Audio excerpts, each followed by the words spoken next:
everybody, and welcome back to another Nextlander podcast. Here we go, Alex Navarro. Here we go again, Vinny Caravella. Here we go. While we do dearly miss Brad, having Brad here for this podcast, we wish him again the best as he deals with his family situation and everything that's going on there. We have Will Smith here to join us, the other half of Brad and Will. Will and Brad and Will. Made a tech pod? Who made it? We alphabetized. Okay. So Brad first, then Will. Okay. I'm always at the end. Yeah. I always feel like hello. That's Hi. the easiest, most democratic way to do it is just to say, look, whatever the letter order is, let's just do that.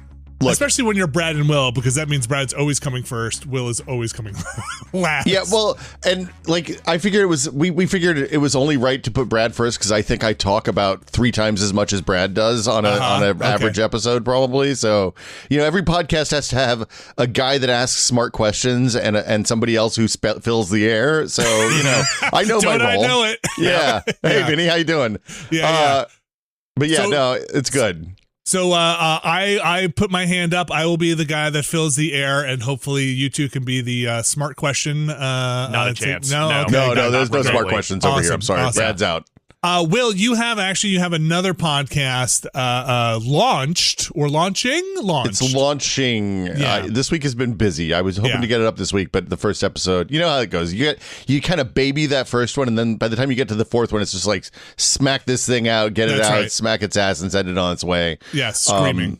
Yeah, but so I've been doing this podcast at PC World for the last year called Dual Boot Diaries with Adam Patrick Murray over there.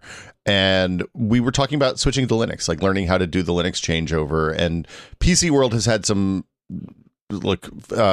inner challenges in the modern order and has changed ownership, and they're reducing freelance spend. And it turns out I like getting paid for my time, so they're stopping that show, and I'm not doing it anymore. And I'm starting a new show that's kind of picking up where that left off. So like the transition's over, and here's how you can do things. Here's how you can take back control of your computers, basically, from the man. So this is a really, I think you're obviously, not coincidentally, this is a fantastic time to be talking about this, not only because, we're going to be talking about the Steam Machine, which is Linux-based, and, it has that layer of Proton on it, and all the work that Valve has done, and a big push into de-windowizing gaming, right? Yeah. But B, Linux, not coincidentally, I have just seen so much in the last 2 or 3 years. Every there's the meme, right? Like, this is the year Linux takes it. But I have really seen a bigger push, probably from Steam Deck stuff and other people just being like, wow, this just works for Linux. And okay, look, here's what's really happening, folks.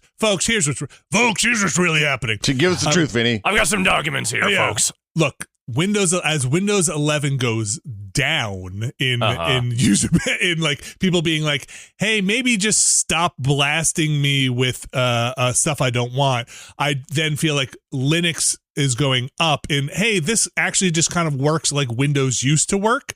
And I feel like there's an intersection in the graph where Windows goes down and Linux goes up. So I think your podcast, as you you can explain it better than I can, since your podcast explores alternatives to some of the enshittification of some legacy products. Yeah, so like I've moved a lot of my personal and business stuff off of Google products now. I still use Google Docs because it's unavoidable, but like it's really nice. Is it unavoidable? To a degree, because people will still send you things Mm. that are using Google Docs, Okay. but Yeah, when you're contracting, it turns out if somebody works in Google Docs, you also work in Google Docs. Okay, sure. But no, like it's nice to not be constantly sold something, right? This is the thing I realized about 6 months into the Linux thing is like you start up a new Windows machine and it's like, hey man, you want that Xbox Game Pass? It's pretty good. Hey, what do you think about OneDrive? It'll back up your computer, and it's only going to cost you like $40 a month to get your 8 terabytes of hard drives backed up. And my favorite part of those things is yes, maybe later. Those are your two options, right? Like it's yes. Tell me later. You're definitely coming back to this, right? You have no choice, right? Yeah. Well, and the worst one is like, hey man, you want that Office? You want that Live 365 or whatever we call it this week? Yeah. You oh wait, you already subscribed to that. Thanks. But we don't not show the thing. We still show it. So it's just even like, if you're subscribed, right? It's not just skeezy, it's also really, really lazy on their part. So like, yeah.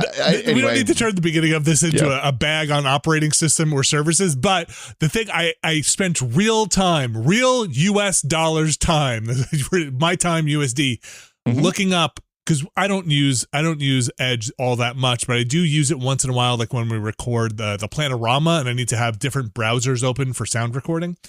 And every time I open it, I don't know why this happens, but every single time they're like, hey, do you want to pin WhatsApp? And I'm like, why are you asking me if I want to pin WhatsApp to a taskbar every time I open this? I don't even use WhatsApp. I don't even have WhatsApp. Don't edge, Vinny. Like, this is the problem. You edge, and like this is how they get you. But and to your point, like the Steam Deck was the intro point for this. It was like a first taste of, oh hey, there's a better world out there for a lot of people. Yeah, and there's some stuff you can't do, right? Like you can't play Marathon on the Steam Deck. You can't play Marathon on Linux. But it turns out I'm fine booting into Windows. There's integrations with the CPU, right? Low level anti-cheat. Yeah, same thing for Battlefield and Call of Duty, and there's a handful of other games, Fortnite, that choose to not ship Linux compatible versions of anti-cheat. Right. But almost everything else works, and like it turns out I can, when I want to play Marathon with a friend, I can just reboot into Windows. It takes 5 minutes. So we'll talk more about that stuff later, because that is the Steam Machine stuff. But let me just ask you this question before we move on from what you're talking about here, and people can go listen to the podcast when it goes up. But if this has piqued anybody's curiosity, what would you recommend be their entry point from a Windows or OS 10 or 12 or whatever they're on for Mac OS user? What is the distro for Linux you would recommend for most people? Oh man, that's a loaded question. Is that too hard? I mean, the real answer is it kind of doesn't matter, right?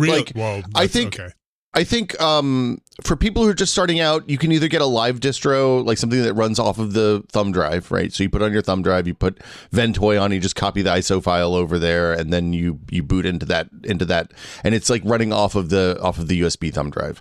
So like a Fedora or a Bazite, if you want to try gaming stuff, Bazite is the easiest, most friendly way to get Steam running with games, and it's hard to mess up as a user because they do a lot of the same stuff that Valve does with Steam OS. What's that called? It's like closed. It's immutable. Yeah. Immutable. So, that's what it is.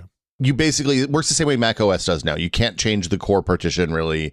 You just change stuff on top of it. And if you mess something up too bad, you just wipe that part out and start over again. It's easy. Yeah. So yeah, like I like Bazite to start. Now, if you're going to do like computer stuff, Bazite's maybe not great because like not being able to write that core thing means you can't really install other software outside of some pretty limited ways. Mm-hmm. But like if you want to get a taste and see if it's right for you, then that's a great place to start. So, Okay, great. Yeah. And in the old days, I would have said buy another SSD and just jam it in there and put it on that. But that's a terrible idea now because that's like $15,000. So we'll talk about that later too. That's a mortgage right there. That's right. Which body part are you willing to leave? Here's your pound of flesh. Here's 512 gigabytes. I was hoping by the time we actually had to give up pounds of flesh to have hard drives, it would be at the point where we were installing hard drives in ourselves, all cyberpunk style. But no, we don't even get the cool fucking biotech shit. It's literally just a fucking stick I'm trying to put in my computer that costs thousands of dollars. Look, right. Alex, at this point, if the last 15 years of technology have taught me anything, I'm not putting anything technology inside my body ever. Oh, they're not like, the hey, stuff you need these a guys pacemaker are to live. Yeah. No, not I'm these I'm guys. Good. Absolutely not. No. You're saying after dealing with firmware updates and security issues over the last 30 years, you a little skeptical? Yeah, let me underclock my RAM so I can record a podcast this morning, and we'll call it a day. Which is something you did. It's something I had to do this morning. The worst thing that can happen to a man in 2026 is your RAM is like, hey, man, your RAM's looking iffy. What do you want to do? And I'm like, oh, no, not that. Anything but that. My answer is, no, it's not, and it better not be. Just turn up the voltage, baby. Yep. What else can you do? Yeah. So yeah, we are going to talk about the Steam Machine stuff in a little bit. For now, though, we're going to talk about a bit of video gaming. But before we get to that, it is the season in the United States here, it is graduation season, I'll say. Ooh. And I've got a lot of family that is doing some graduating, like a whole range of cousins, nieces. We got colleges, we have high school, and my son has a middle school graduation. Now, yes.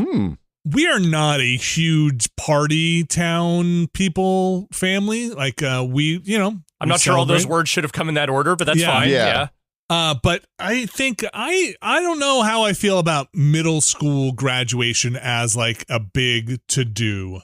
I think it's a middle to do, and I'm not saying that to be clever. I'm saying literally it is a significant graduation, but it is by no means the most significant graduation. Yeah. See, as a kid, I have a 7th grader.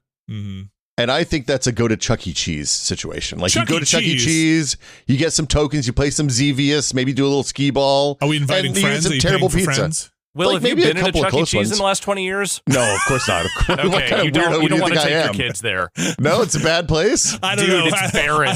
I haven't been to Chuck E. Cheese recently too, but I imagine the tickets get traded in for spider rings, bouncy ball, and vape juice or something like that at the Chuck E. Cheese. It's a kid safe vape. Yeah. I during the pandemic when Chuck E. Cheese did one of those ghost kitchens, we accidentally ordered a pizza because we were like, oh man, there's a new pizza place by our house. This is great because they did a fake name Chuck E. Cheese pizza on DoorDash. Oh no! And I was like, oh, I'm gonna get this new pizza place. We haven't had a new pizza place in Pacifica in years. It was so bad. It was just straight in the trash, basically. Those were weird times, Vinny. A lot of weird businesses were like just trying to figure out a way at that point. Nobody likes the Chuck E. Cheese No! pizza. It's hideous. Like if you're ranking video games, skee ball, the nightmare animatronics, and the pizza is below like the rat in the ice bin, as far as I'm concerned. That's right. It's below the ball pit that hasn't been cleaned since 1987. You suffer the pizza at Chuck E. Cheese. You don't enjoy the pizza at Chuck E. Cheese. It's penance pizza. Yes. So I think we're gonna. I asked my son. We were like, hey, do you want to do anything? And he was like, no, I'd just like to play some Helldivers. Okay. I was like, okay, sure, that we can manage that. Do you take pictures and stuff? Do you get like do they have gowns or anything like that? They have gowns, no hats. Oh, no. And so I have to go to after this podcast. We're recording a little earlier because I have to go to the middle school graduation, which I assume will be fairly long. And then and then there are some friends that are having middle school graduation small parties, in the neighborhood, and that just makes me feel guilty as a parent. Like, oh, should we be doing more for the middle school graduation? I think only if the kid wants it. I think that's really what it comes down to is, does Max want that? And it doesn't sound like he really cares. He doesn't seem to care. Yeah. We're also at the point, it's a little funny, in our town here, there's a lot of like charter schools, or not a lot, but there are some charter schools. And so this is the year in middle school where going into high school, some of the friends are just splitting up, right? Like it's all like, hey, they're all going to different spots. Yeah, we're going to this one, this one. And so it's it's a change. It's a little bit of a change. I think you celebrate surviving middle school because I honestly think middle school is one of the roughest. Yeah. So I think you don't survive going into high school. You survive. You celebrate surviving middle school, not going into high school. You're like, good, you made it. Congratulations. The most awkward years of your life are now completed. Yes. Everything else is downhill from here. So what we're getting all of Max's friends that are having parties, we're just getting them therapy coupons. Okay. That for your middle school years, and be I like, could have used that for my 8th grade graduation. To be honest with you, yeah. Feel free to this'll gain some interest. Feel free to cash this in about let's say 6 to 10 years when you start thinking back and you're like, oh, this is why I'm like this.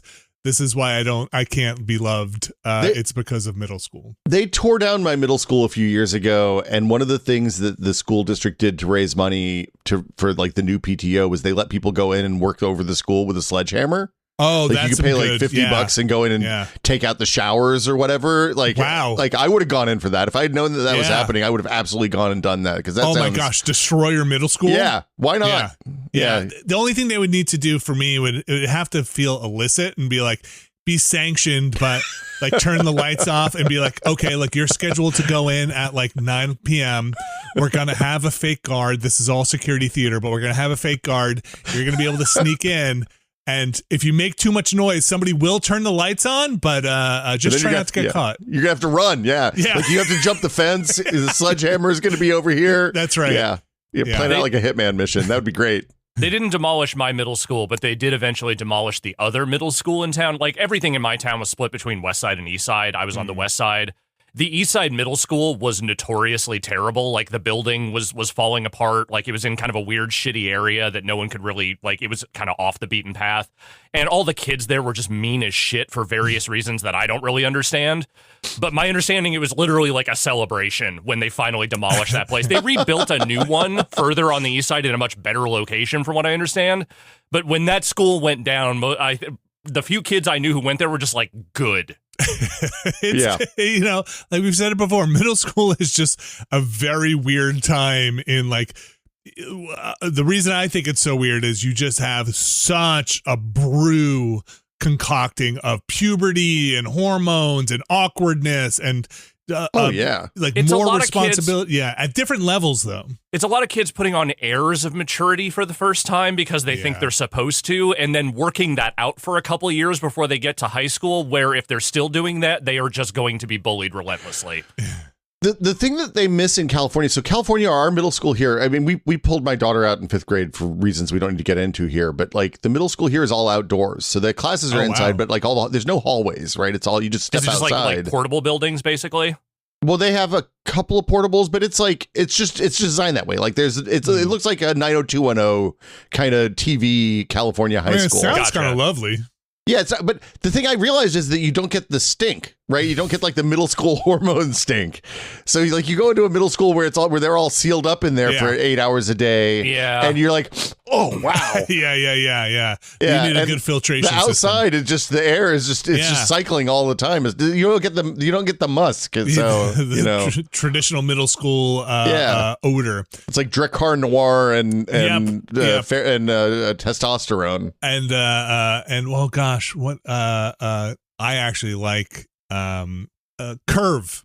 I don't know what that is. Yeah, it's a cologne I have had since high school. And I have I have one bottle.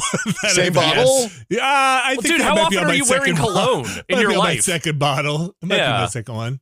I had the same bottle of Old Spice for something like 20 years, I think, because I never use cologne for any reason, so it just sat there forever. Hugo Boss was another one I feel like that a lot of people had on the shelf. That Drakkar Noir, that was my older brother. That was the main. That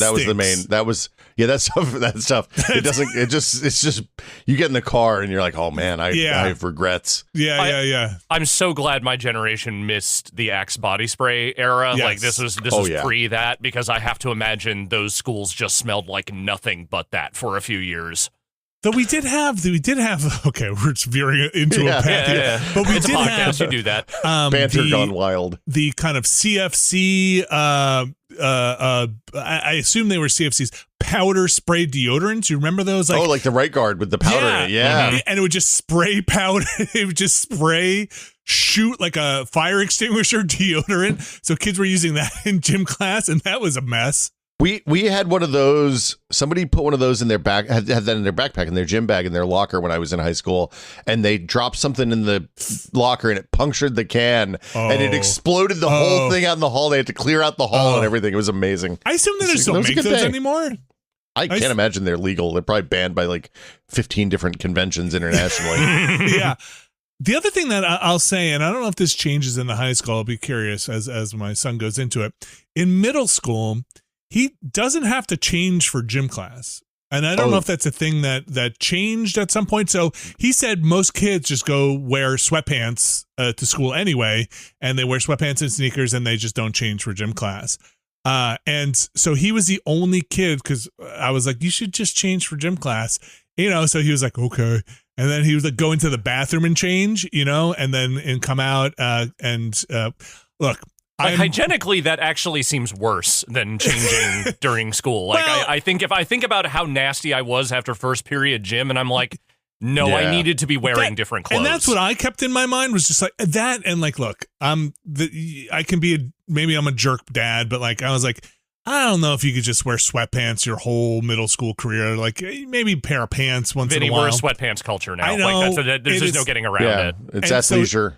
He is not sweatpants. And that's probably my fault. And it was like, I don't have a lot of rules, but that was one of them is like, wow. Hey, sneakers or wear real clothes when you go out. You can't wear slides and sweatpants to school every day like that. And there are plenty of kids who do, or socks and slides and sweatpants. And I see it all the time.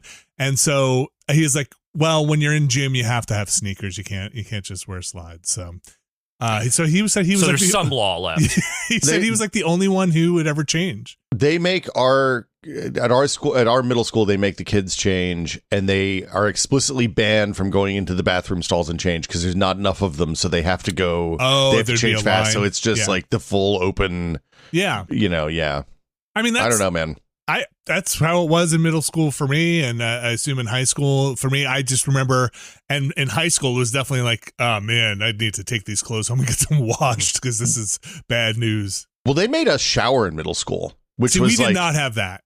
We had the option. We didn't always do it. That's how it was for me. Oh no, everybody had to go in, and at least if your hair wasn't wet, the guy would stand outside the door and touch your head, and if it wasn't wet, then you had to go back in. Yeah. Were they open showers? Oh yeah, it was like prison rules. It was bad in there. Yeah. And also some dumbass always would bring their towel in, and it would be soaking wet, and you'd get like a full blown welt on your ass where they blasted you with it. They snapped you with it. Yeah. We did not have that. So to me, that always seemed like, oh yeah, no, that's from the olden days, like the open showers for the school, because we had the option, but nobody ever did them. I think I did it after football practice once in a while, just because that was just in August, football practice was just gnarly. Yeah. Basically, like in California, September, October, and then like April, I had no choice but to shower because it was just fucking nasty out there otherwise. And you did not want to be disgusting for the entire day.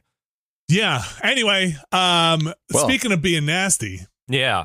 Let's talk about some of these nasty. Let's round up the last tier of our Steam Next Fest demos that we played, because we just played some co-op ones, and Steam Next Fest is over now. And I have to say, one of the highlights from the Steam Next Fest co-op stuff we played was Heave 2. I wasn't sure what I was expecting from this. I think I was mostly expecting more of the same, but I do like that Heave 2 seems to have added in some puzzly mechanics or some interactive things to do in a level. Yeah, the thing they seem to have landed on is, let's take the mechanic, which is, two arms that are basically controlled with the sticks, and you were trying to grip onto things, similar to how you might in like a Mount Your Friends kind of thing, but it's not about like, climbing a tower. It's about solving platformer levels, more or less. They've settled on using that mechanic to do much wilder shit in the environment, like manipulating objects to, open a door, and like using the physics of the heaviness of the different things, and basically balancing the levels out with more objectives than just like getting to the end. Yeah, so we ran into a couple of things. One was we had to build a sandwich, Burger Time style. That was pretty fun. Yeah, we had to pilot a spaceship by pulling levers in the spaceship. That was pretty fun. There was one little puzzle one where we had to find the key and then kind of take the key over to the door. And there was one we had to rearrange statues in the right order. I thought all of that stuff was awesome. It was a good sampling.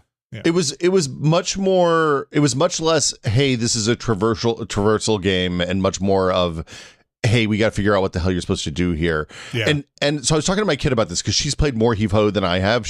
That was one of the games she would load up on the Switch when we were on road trips for a long time, and she'd just play Heave Ho in the back by herself for 3 hours. And she said, hey, there are levels like that before, and then I showed her last night, and she was like, "Oh no, not like this." And so I was like, "Yeah, it was." I wasn't sure if my memory was bad or if it was there, but it was remarkable. It was fun. That game rips. It's really a fun game. Those games in general. And it's coming out soon. It is as of the time of this recording, it's coming out next month. So I really enjoyed that. Can't wait to jump into Heave Ho 2. I think that original quick look for Heave Ho 1 is probably in my like top 10 ones we did. Despite my incandescent rage at Dan Reichert during it, it was pretty memorable. It was pretty good. That was a good one. Very much in the Dan Reichert trolling era of you give a guy a fart button, you know what he's going to do. I mean, you give Dan a fart button, like he's going to break the button on the controller. He's going to wear that thing out. Yeah, as soon as that was discovered, like it was just it was hell on earth. Yeah.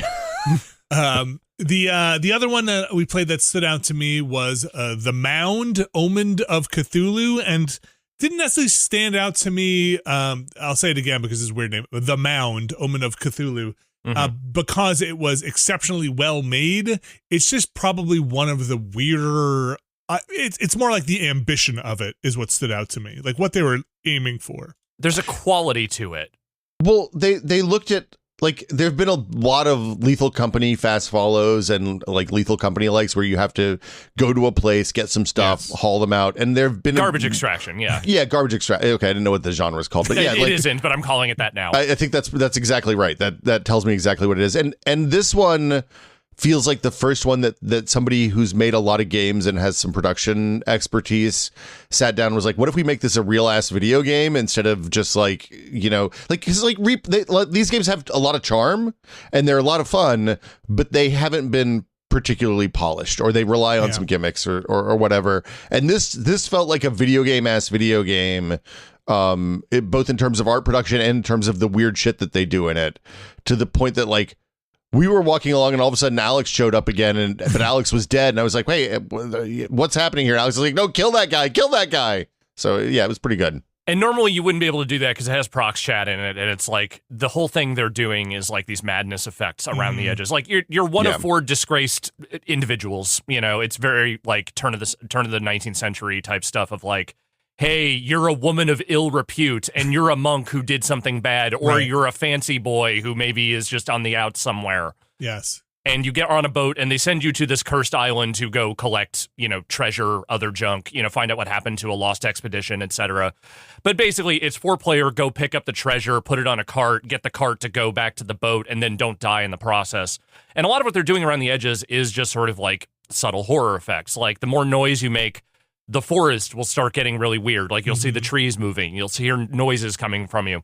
But then as it goes along and the madness starts to take more root, like, you know, you'll see doppelgangers of characters. They'll behave weird. You won't, and with the prox chat, you won't necessarily know which one you're talking to. So it's like, it's interesting stuff. The thing that's really interesting to me, though, about it is that it's fucking Ace Team, which I didn't realize at the time when we were playing it. It's the makers of Xenoclash and Rock of Ages making...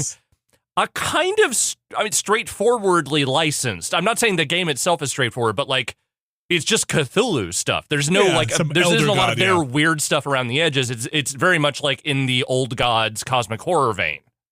Yeah, and so you know, in a crowded genre that has done a lot of, you know, it's. I wouldn't quite put this in the friend slop bucket, but it is very adjacent. It's cousins. With it is and there have been mimicry things where you know the game does things to mimic other players. I think there's a whole other game. I think Lethal Company did a little of that too around the edges. Yeah, I think, but this seemed to do it in a way that felt a little fresh. Now the game does feel janky. It was performance-wise. It's got some jank for sure. Yeah. Performance-wise, it wasn't. But it looks way better than a lot of these games tend to. Is the main thing. Yeah, there's something about the packaging on it that felt a little refreshing for a genre that is completely saturated with low fidelity, kind of get in, get out, goofiness in it. I mean, and that game also comes out next month. It takes place in a jungle, which is like, that's a hard environment to render. Like the lighting looked really good. They did monsters that are non-traditional bipedal skeletons. So there's like a millipede guy that was terrifying. There were some, it looked like tree roots that came to life and then murdered us all. Like it was surprisingly, and it has a cow on a boat. So I'm always there. Like I've never seen a cow on a boat in a video game before. So good job, guys. I think it's an ox, but yes, more or less the same cattle same of kind. Yeah. So bovines. Yes, bovines on boats. Don't do it.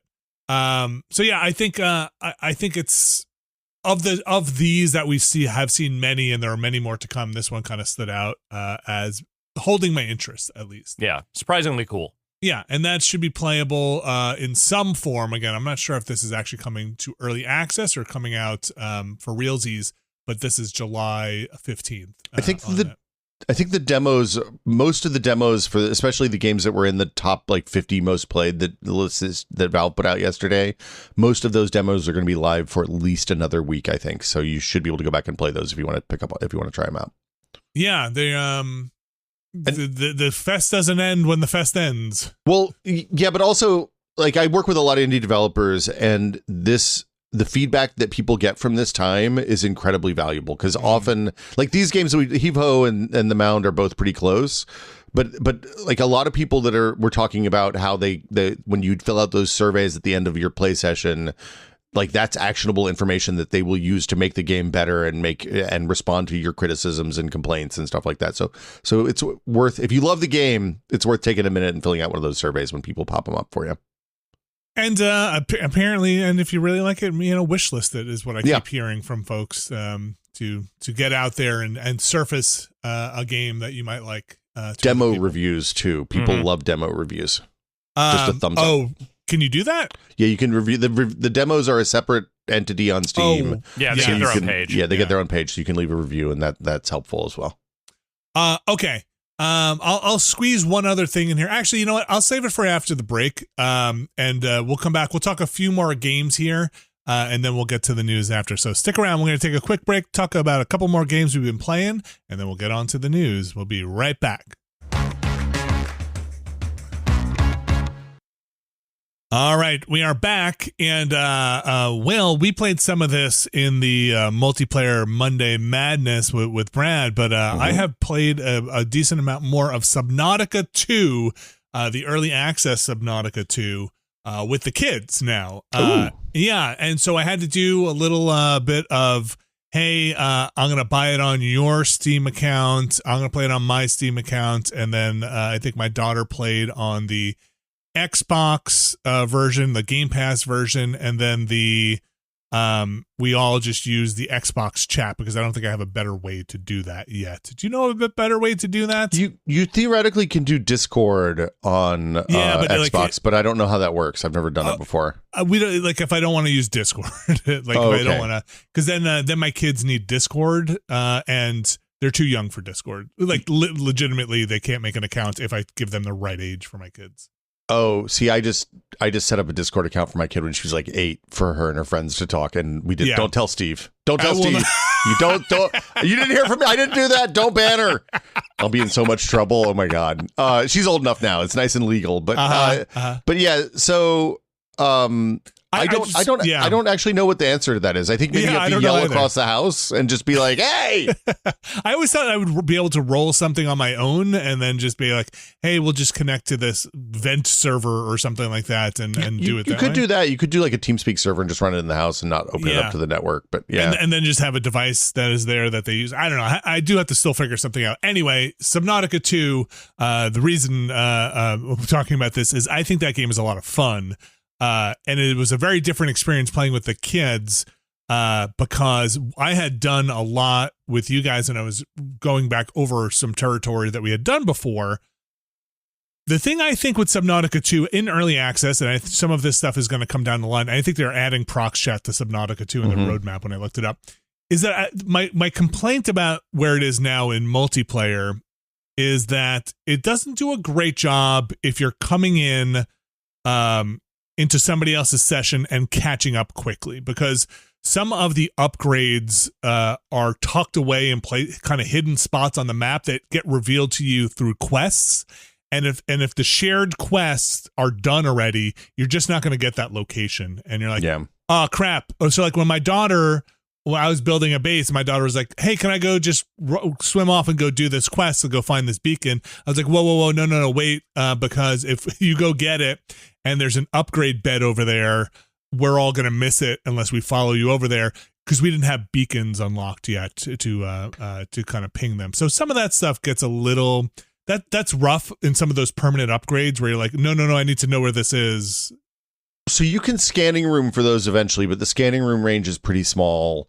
And I played the entirety of what's available in that game with only like 2 of those upgrades, because I didn't realize that you clicked on the beds and got upgrades when I played it all the way through. So the inventory until upgrades? We played I had like 8 slots and it was rough. That's rough. But like, I think that there's a solution to that that's better than swimming around with all the stuff that you need to make a 1-room scanning room portable base that you can build and unbuild and build and unbuild. Yeah. But I think they'll get there. This is why it's early access. Yeah. I think that's one of the common complaints probably. I think all it would take is like maybe being able to ping, if you didn't do the quest yet, be able to ping the location of a previous quest or some of the other things earlier on. We did get the scanning room eventually, and I think we do have beacons now so that we can be like, hey, if you find a thing, place a beacon there. I think those quest markers stay in your log too, even after they're complete. They're just marked incomplete when you start out as well. Can you toggle them back them? On to go see them? Oh, okay. Maybe I missed that then. Okay, then. But it's not obvious. You're not wrong. Like this is good feedback. Yeah, it's one of those things where my son had to join us like an hour or two into the session because he was coming back from something, and we're like, oh, we should go show him all the places now, the wonderful sights you will see, because that game in its early access kind of ramp up does take you through some pretty important upgrades, like being able to consume the it's not just a jump in, and or my experience was not just they jump in and start building stuff. You are going to want some of these upgrades, like being able to consume the food that's in the environment on the DNA changing upgrades. Yeah, well, there's two types of upgrades, right? There's the required ones that you need to progress into the new areas, and then there's the optional ones that make your life better. Yes. The inventory upgrades and stuff like that, and the ones that are like, hey, this is your almost Metroidvania style upgrade. The how is the content that's in the early access now? Is it pretty good? So I played through to whatever was in the end of the launch version, and it's neat. Like it's really fun. It goes places that are different than the first Subnautica. You get into some deeper biomes, but not like deep. I ended up, I think, building 2 different bases. One kind of near where we set it up in the Multiplayer Madness Monday streams, and then another one that's a little bit deeper down. I think there's some resource distribution stuff in those later areas that are a little hard. Like when I first played it, if you didn't bring food with you, then you had a real problem because you had to keep swimming back to where the food was, and that stunk. But like the vehicles are fun. The upgrades for that tadpole that we unlocked are quite good. Like I remain really optimistic about it, and like Subnautica 1 is literally one of my probably top 10 all-time favorite games. Oh wow. Okay. So like it feels like they've done it right, which is the best I could hope for. And I do know they're tweaking stuff like resource distribution, because I've seen those in the patch notes come through when I was checking to see, like when's Prox Chat coming or when are some of these other things coming. They did one of the funniest updates I've ever seen, which was, hey, we really want this to work in open access, in early access, like the first game did, because like the first game was one of the early access success stories, right? Definitely, yes. That's how I remember it. Yes. Yeah, they famously did a talk where they were like, "Hey, when we made this thing, we had this underwater world, and we didn't know what we should do with it, so we put it out there, and people started streaming it. And then somebody was like, "Man, it seems like there should be a big scary monster here." And they're like, "Oh, yeah, there should be a big scary monster here." So they put it, and then Subnautica was born. They put out an apology note that was like, hey, we were getting so much feedback that we can't talk about the feed. Like, we're not engaging with you all the way we want to right now, and we're going to do better.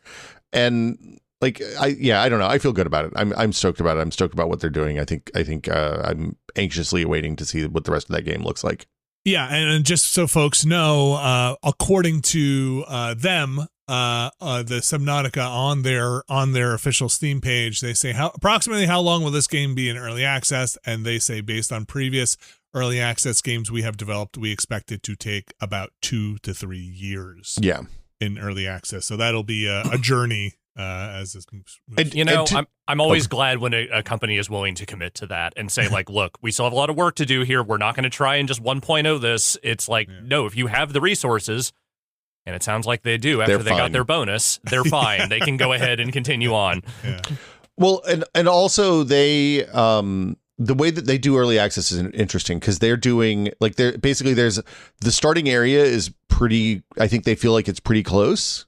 Right. Mm-hmm. And then when you get to the place that they feel like it's not ready to show, there's just a big giant red wall there that if you swim through, a huge monster comes and eats you and you get wrecked. Okay. So it's like, don't swim through the big, A, everybody should save and then swim through the big wall because it's really funny. But B, don't take anything you want to be able to pick back up through the red wall, because it's probably gone forever in my experience. That is Subnautica 2 in early access and will be in early access for a very long time. Actually, speaking of development here, since we have you here, Will, you follow the industry quite a bit and know some of the inside baseball stuff as being in it. I saw Jason Schreier put up I don't know if you guys saw this, a video about budgets for games. Did you see this? Where he was kind of calculating, hey, like, look, I know a lot of people talk about greedy devs or whatever, and when a game says it costs $300 million, how is that possible, or $400 million? And had a really interesting back of the napkin way of doing some game math. And I think he said it used to be around back when he was, I think, we're writing his first book, he was told it was about $10,000 a month burn rate for every employee. Yeah, average, right? Like you average out to about 10,000 a month. And then if you multiply that by 12 months, right, you're 120,000 per employee per year. And so if you have 10 employees, right, you're already at like $1 million for the year. And then if that game takes 3 years, now you're in this. This is how you wind up with these budgets when you have teams of 100 people and so on. Is that? And now he said that number has gone up, especially if we're in like San Francisco, where it might be $15,000 to $20,000 a burn rate. Burn rate being not only just salary, but compensation, health insurance, overhead, maybe tech and stuff like that. These budgets, does that seem like that checks out? Yeah, the average salary in North America has gone up a lot in the last 10 years because cost of living has raised dramatically. Cost of health insurance has gone up pretty dramatically. So you're looking at that 120 grand a year per person number is a lot higher now, even if the salaries haven't increased commensurately. Yeah. You're also looking at that's an average. So like typically, and this sucks, but this is just the way skills and demand works. But typically, like an engineering team gets paid more than the artist, gets paid more than the writers, gets paid. Right. So you might have somebody making 240 and somebody making 80. I mean, in a big AAA situation, for sure. A lot of indies are just flat pay these days because that seems more egalitarian. And then they do some compensation on the back end or something, either profit sharing or equity in the studio or whatever. But yeah, it's expensive. A lot of folks now, especially in the kind of like there's big indie like Double Fine and those like that are 80 or 100 person studios. Can we still call Double Fine? Well, I mean, they're owned by Microsoft now, so no, not really. But yes, also. well, currently, we'll see how things shake out. If many things can change. If Microsoft hurts Double Fine, I'm going to be really upset. A lot of people will. But like, if you have a game that's going to take 30 people full time to make and you have a US based team now, you're probably hiring leads and maybe one other artist or one or two other engineers, and then you're doing a lot of outsourcing with studios that just create assets on demand and on paid in places where the cost of living is lower. So like there's a lot of full time. Or so the benefits are not as much. You're contracting with another company to create those assets. So like, got it. Okay. So for example, CD Projekt Red does this a lot. So a lot of the Eastern European contract developers that everybody used to make Xbox One games are now entirely focused on the two CD Projekt Red games that are in development right now. Right. There's a lot of people in like Northern Europe where healthcare is relatively inexpensive and the cost of living is relatively low. And so your cost on a full-time artist at a contract studio is going to be a third what it is here. And you're going to get the same quality work. There's also outsourcing places in like Southeast Asia and Africa, and all through the global South of varying levels of quality. So the more current way that you do that is you hire your leads and maybe some core team members, a handful of core team members. And you have things like your sound engineer and the really super important stuff, your DevOps guy, if you have a server infrastructure, they're all working in the US or North America, Canada, or wherever in wherever your studio is based. Yeah. And then the main brunt of the art creation and a lot of the work happens overseas. And then I assume you turn that on and off as you need it so that you're not paying those people while you're in pre-production and don't pay those people while you're, marketing time, right? So, you pay those people for work, not time. I got it. Okay. So yeah, you're contracting for X amount of assets or X amount of a full time for 3 months or 4 months or whatever, 6 months, whatever it is. And then also people will do things like, I don't think this is a great idea, but like a lot of times people will do like sound engineering as a contract job because that's a pretty high dollar spot generally. And the perception for a long time has been, oh, we can just bring somebody in for the last 3 months of dev and fix up the sound mix.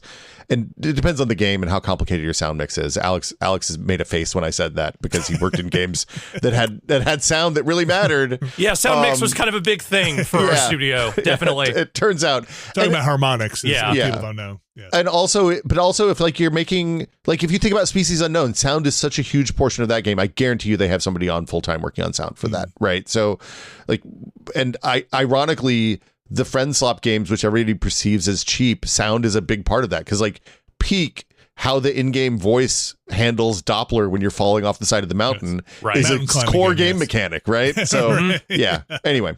It was just an interesting aside as this game might be in early access for 2 to 3 years, and that's a different model, being getting some money up front and also them having a big publisher, but money up, people buying the game while it's in development was not necessarily a thing that was Schreier was talking about in his piece. But I think some of those numbers for how quickly these budgets balloon up are kind of eye popping. So they sold 4 million copies is I think what they announced for Subnautica 2, right? I don't know. I didn't look at their. It was high. I know that, but yeah, I'm sure it did. 5 million copies since launch. It was $30. Is that right? The Subnautica 2 is. I still have it up. It is $30. Yep. So $30 times 5 million is 150 million. Is that right? I'm not good at math. Gross. Yeah. $150 million gross minus 30% from Steam and platforms. So. That's 10 million, $100 million. They're fine. They pay 10% to Unreal or 8% to Unreal or some single digit percentage to Unreal. So yeah, they're looking at $90 million in the bank for Crafton for the game to date in early access. I think they're probably going to finish this game, guys. I'm not worried about them. Well, like I said, these budgets do add up pretty quickly, right? Like depending on how big their team is and how much runway they had, and like we said before, bonuses for numbers here. And I think the interesting thing was just how that might sound like a lot, but actually, it's not never working again money sometimes when you're in these situations, depending on the game. It's almost always, hey, we get to make another game. Right. Like the goal for every small studio especially is we want to sell enough copies that we can make the next game. And when you talk to people who run small studios, everybody has 5 games in the hopper, in the chamber, ready to go, right? You hope. Yeah, I mean, if you don't, then you messed up. You should, generally speaking, when you're finishing production on your game that's about to come out, you want a small strike team of people building the prototype for the next one, so that if it doesn't move, you can go out and start pitching that around and get sign publishers and stuff like that's how it usually works. Right now, everything's a mess because nobody's signing anything. But everything's a mess right now. Yeah. If people haven't checked it out, you should go check out Schreier's YouTube channel. He's been doing these videos that are, I think he talked about public companies and private companies recently. He talked about like what it means. I think it's interesting. Some of the stuff is, I find it can be very surface level, or sometimes he goes pretty deep into it. He talked about his thoughts on how or why E3 ended. Actually, some of the stuff I agree with, some of the stuff I had questions or disagreed with, but I think it's really interesting. I think he's doing a good service out there in these videos that are not very emotionally charged. He's just kind of I think reading off some of the data there, or giving his analysis based on his experience with the data. So he's got a real business side perspective on the whole thing. That helps you understand, what the I don't want to say Bobby Kotick, but like what the game's business guys are always thinking. Right. He had a really interesting thing because he works for Bloomberg now. He had a really interesting take, which said when he was getting the Bloomberg job, he was like, "Oh, finally, I'll understand how the stock market works in accordance with games and stuff like that." He said after all this time with Bloomberg, I'm paraphrasing here, but he's like, "I understand less of how that stuff works and what makes it go up and down." So yeah. Very interesting. Nonsensical business but whatever. All right, let's move on to some other games here. This is going to be a pretty loose, if you might have guessed already, format for the podcast this week, as I think some of the games we played are, catching up. We're in a bit of a weird release period right now as we come into the summer and head towards September. But we do have a couple more games here. Let's talk about, Will, you mentioned a game, Librarian, Tidy Up the Arcane Library. Yeah, so the setup for this is easy. Imagine you're in a magical library full of books about like how to transfigure things and like the economics of magic and non-magical human study and all that stuff. And then some fairy came in and knocked 3,000 books off the shelves, and you're the librarian, and the guy in charge of the library is like, "Yo, you got to clean this up."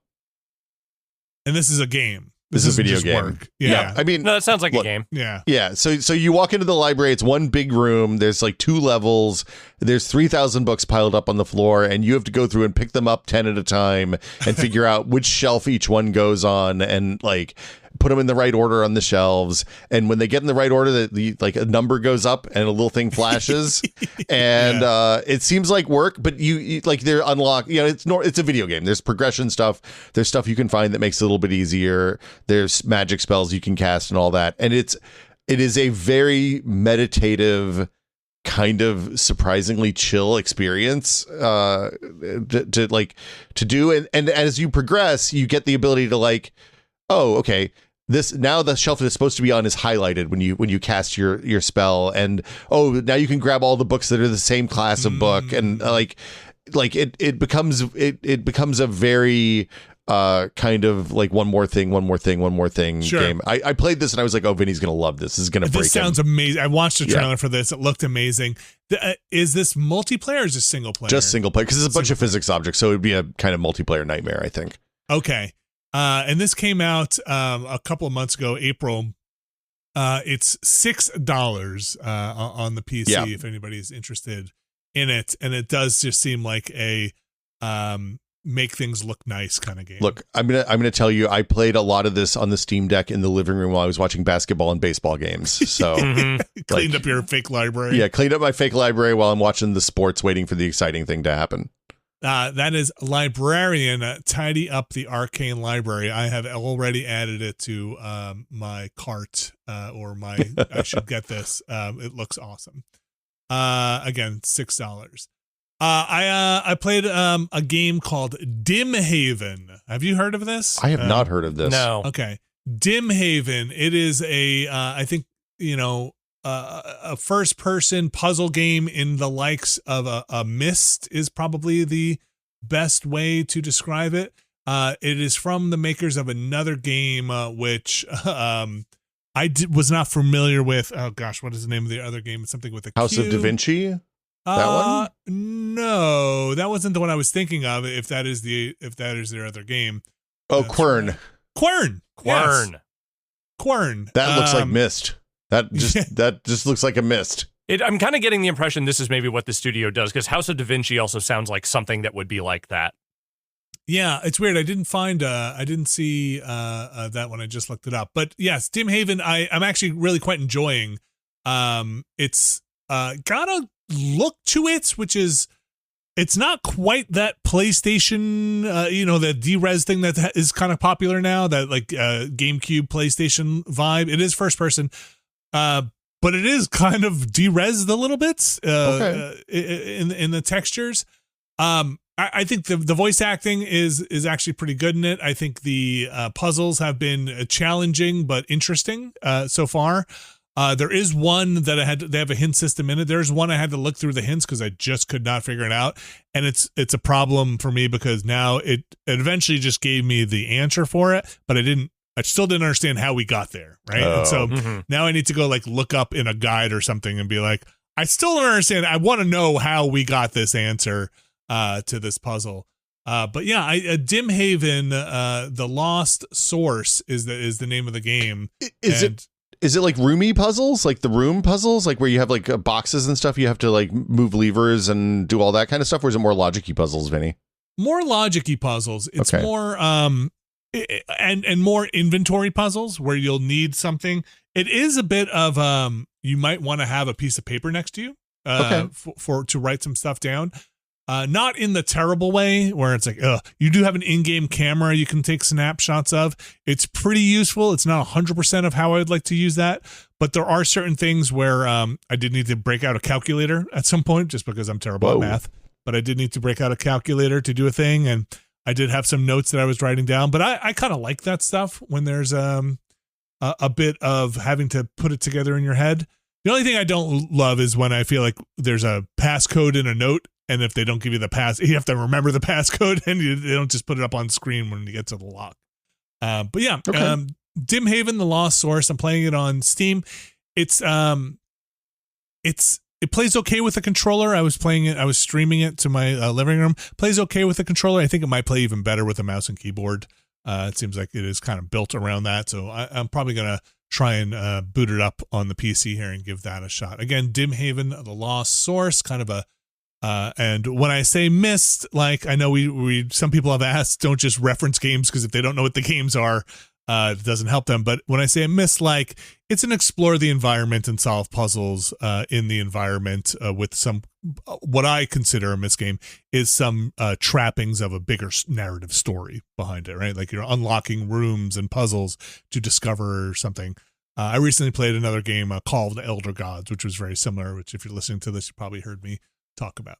It's funny. The Steam similar to games you've played for me on this is the Golden Idol game, Case of the Golden Idol, and Soma, which is like the most that's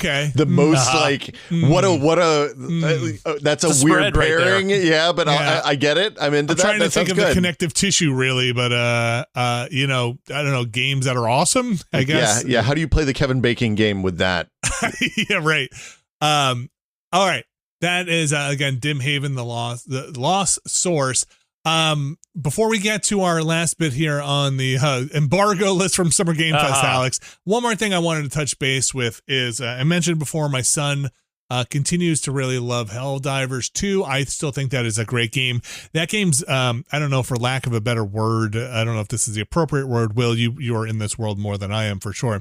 The meta, I guess, has been really weird, or like through updates, people have been going kind of bonkers up and down on balance changes in that game quite a bit. I assume every live service game has a slightly similar arc, if not an identical one, where hey, you changed this and now all the bugs are too hard, or everything feels like bullet sponges, or you nerfed fire damage. And they seem to do this. That game's been out for a while now, and they seem to do this and then do a reset, and then they go back and they're like, okay, you know what, you're right, everybody was really, really mad that we made these changes and armor wasn't working correctly in this, so now fuck it, just blow shit up and have a good time. And then it kind of creeps back up, because I think that game has a war bond cadence that is really intense. Kind of brutal. Yeah. I like, this is, everybody always says, hey, I want to make a PvE game because that's easier than balancing PvP. And yeah, it is, except there's an expectation with a PvE game that the power progression is always escalating. And probably it means that you have like, they've buffed those guns at this point enough that I'm sure they've also buffed the bugs. And when they buff the enemies like 2% too much, then the game feels bad.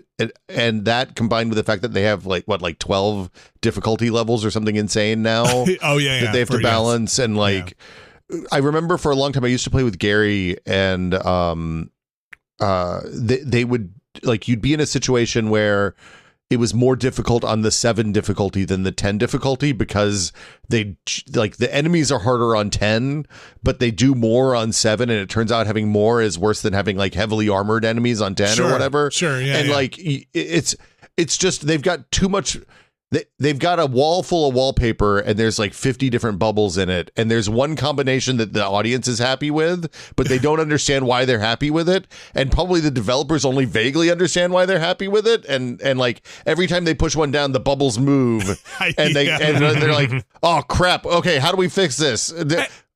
And also, you know, I feel like the cadence for their war bonds, which is their kind of new weapons skins and stuff you can buy into, their battle pass essentially, but it's not quite, adds weapons which and items and stratagems which I'm sure they want to feel like are interesting and powerful, and will like, hey, you should get this to make things more interesting and make you more survivable, whatever it's going to be in the game. And I don't know how you do that without having power creep in ways that you have to rebalance things, right? You're just always balancing. Like the balance team on this it's got to be brutal. It's got to be an awful job. I mean, or really fun, depending on how you feel about that stuff. And again, so what I see in the community when I check back in, again, I play probably every week or every other week. I play with my son and my daughter and my son's friend a lot. And it's funny, every week every time I play, I will just go and I will search for current Helldiver 2 best loadouts, right? And to see and this just changes so much. It just is. It's constantly people are either infuriated or they're happy or they're it's sounds about right. Yeah, it's a very very weird roller coaster. I don't think I follow the live games trajectory this much. I'm usually not that I'm not that on board with what's going up and down in them. So I'm sure a lot have this similar problem. But as new weapons get added, I think it's like, how different can your shotgun be, right? Like how new and different can it be if you're not going to make it overpowered, underpowered, and make it still interesting, right? Or highly specialized, right? Like it's the thing that I love about that game, and I don't know they've ever said this, but my suspicion is that they want that game to not have a meta, right? Because I think they have. I think they have gone out there and be like, they want every loadout to be good at any given situation, right? And they do that because most guns, like the power weapon slot is for the good gun that has limited ammo, but they also will give you like a heavy machine gun. So if you want your power weapon slot to be your primary weapon and have like a high single shot sniper rifle or something like that, you can bring a flamethrower or a machine gun or a sword. Or a sword or whatever you can play that however you want. My recommendation for that game is don't ever look at what the current meta is, because the kind of people who post about meta in a game like Helldivers is PvE are just going to be angry all the time, because they're always going to be jacking up whatever the last current meta was, right? As a result of the goal to not have metas. I think generally people are like, bring whatever you think is fun. Yeah. Bring, but sometimes you're like, dude, somebody needs to bring like anti-air or something here. In the group. Like my one complaint is that they don't give you enough of a signal on the map about what you're going to face. And I don't want them to come out and say, hey, you're going to have three airplane spawners here, so you got to bring a lot of anti-air. Yeah. But I do wish that they would say, hey, there's going to be air enemies here. Like warning. Yeah. Like that can be an issue sometimes. You should have a little bit more of a signal, because if you mess that up and nobody brings a Gatling turret or something, you got a real problem. Yeah. Or something to shoot down the on the bugs. It's the things that shoot flame, the roaches, and then on the voteless, or I forget what they are. The illuminated. Yeah, illuminate. It's the dive bomber things that stray. For now, they have the leviathans that kind of shoot you down. I still think that game is so much fun. It's still one of my favorite PvE experiences, and I think I have bought pretty much every war bond just out of pocket, except for just the cosmetic ones, like the Killzone one. I was just like, I don't need that. For me, like the classic example of somebody who's managed that meta really, really well in a live service game right up until the point that they laid off the team that did that last year or earlier this year was Fortnite, because they established with that game, like the guns come and go constantly. So even within a season, if there's a gun that's too powerful or not powerful enough, they'll just yank it and replace it with something else. And they have, at this point, a library of hundreds and hundreds of guns, but you only have maybe a half dozen or a dozen of them available at any given time. So the player expectation is that there isn't, like, you don't get attached to your drum shotgun, because that's going to go away. And it was unnerving the first season that I played, and that happened. But then after that, you get used to it and you realize, oh, okay, this is the SMG season. We're going to play all SMGs this time. And then, it works. The thing that the Helldivers folks have set up for themselves, because they're selling access to those guns, is you have to make the guns that you sell access to available all the time, or else people get raw. Yes. And also now they have 300 guns in that game. And it's like, how do you even manage that? So balancing wise, yes. Yeah, it's a hard problem. Is Marathon doing? I haven't really checked back in with Marathon too much. I know it's very popular, or I don't know if it's popular enough. Yes, I'm not sure if it's popular enough. Yeah, but they do those resets, right? Where and do you feel like that is a little bit more akin to what you were talking about with Fortnite, where we're kind of resetting? Again, I'm using the word meta to just mean the kind of what everybody latches onto in terms of the best builds and stuff like that. Do you feel like they're going down that road a little bit more with those resets? So in the extraction games, it's more about like what the economy is. So what gun, like how many good guns are sitting in people's inventories waiting to be used. I haven't played as much Marathon as I have Arc Raiders. Arc Raiders has the optional kind of reset where you can choose to prestige your guy, send him off on a trip, and then you start fresh with an empty inventory. Yeah. They've had a problem where they can't make the rewards good enough to be worth the hassle of wiping out your collection of blueprints. So you like can make the good guns because the blueprints are a pain in the butt to get. Yeah. I think with Marathon, like there are a lot of guns in Marathon, but the upgrades, the quality of the gun isn't necessarily tied to the gun. It's more tied to the stuff you attach to the gun. Yeah, like the mods and the mods and all that. And like you take the garbage tier gun that you pick up off the ground and you put the good mods on it. It's the good gun. There's no like level 4 gun. They're all good if you put mods on them. And I think your character progression. Sorry, your character progression is the thing that resets from season to season. I believe so. Yeah, okay. Like you reset your progress in. And the character progression in that game is weird because they gate things like, can you buy shields in the store, which seems like a real key item to have. And you have to do some skill tree stuff to get to the point that you can unlock that every season. I actually haven't played a ton since the reset. That was 2 weeks ago, I think. So I don't know how that's gone. The problem that Helldivers is having right now is that the only people playing that are the super sweats. And that's me. Yeah, and it turns out it's not fun to play with super sweats if you just want to go out and like hang out and shoot some robots. So like I said, I'm playing with my family. I'm not playing with randoms. So you're playing with other people that may or may not be like in Helldivers, you're just playing with your family. In Arc Raiders, you're playing with 20 other people that may be varying levels of sweaty. Yes. Yeah. Sorry, Arc Raiders. Did I tell you we as my brothers we try to get together every week. We put down Arc Raiders. We finally were like my older brother who basically maxed out the run there was like, there's not a lot for me to do late game here. And my little brother and I were more like, I don't like, we just feel like we're just doing inventory management for half of our gaming session here. Like it just stopped being fun because we're just going out. What do we need for this next? I just need to get these cores. I just need to get cores. We're just farming cores and then go out and we come back and spend 10 minutes doofing around with inventory management, being like, what do I sell? Like, is this okay to sell? Am I going to need this for step 3 of this progression thing? Oh shit, you sold all your old accordions? Fuck.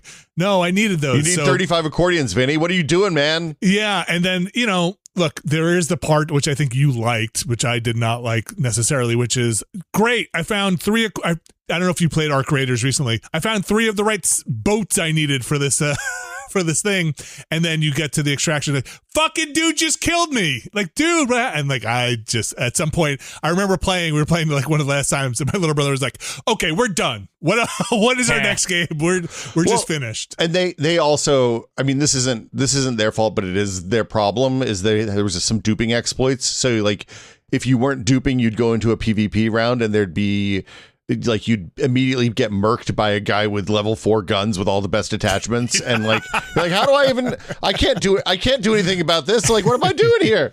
So we play, my Arc Raiders crew is all playing Super Battle Golf and Gamble with Your Friends now. And that Mecha Chameleon game, we were off shooters for a little bit. So yeah, I think it sounded like, from looking it up, like my older brother usually goes actually pretty deep into these things, and he was like, yeah, there's a lot of griping about end game content and what do you do once you reach the live service. It's hard. Still figuring out. It turns out it's hard. Alex, we're up to the point. I saved the best for last.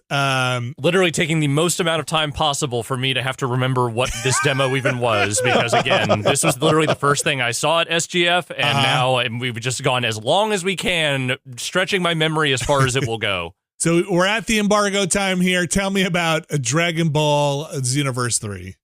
All right. This is going to be a fun game of me trying to explain Dragon Ball things to Vinny. Let me do my best here. So you played Xenoverse 1 and 2, right? No. I'm talking to Vinny specifically.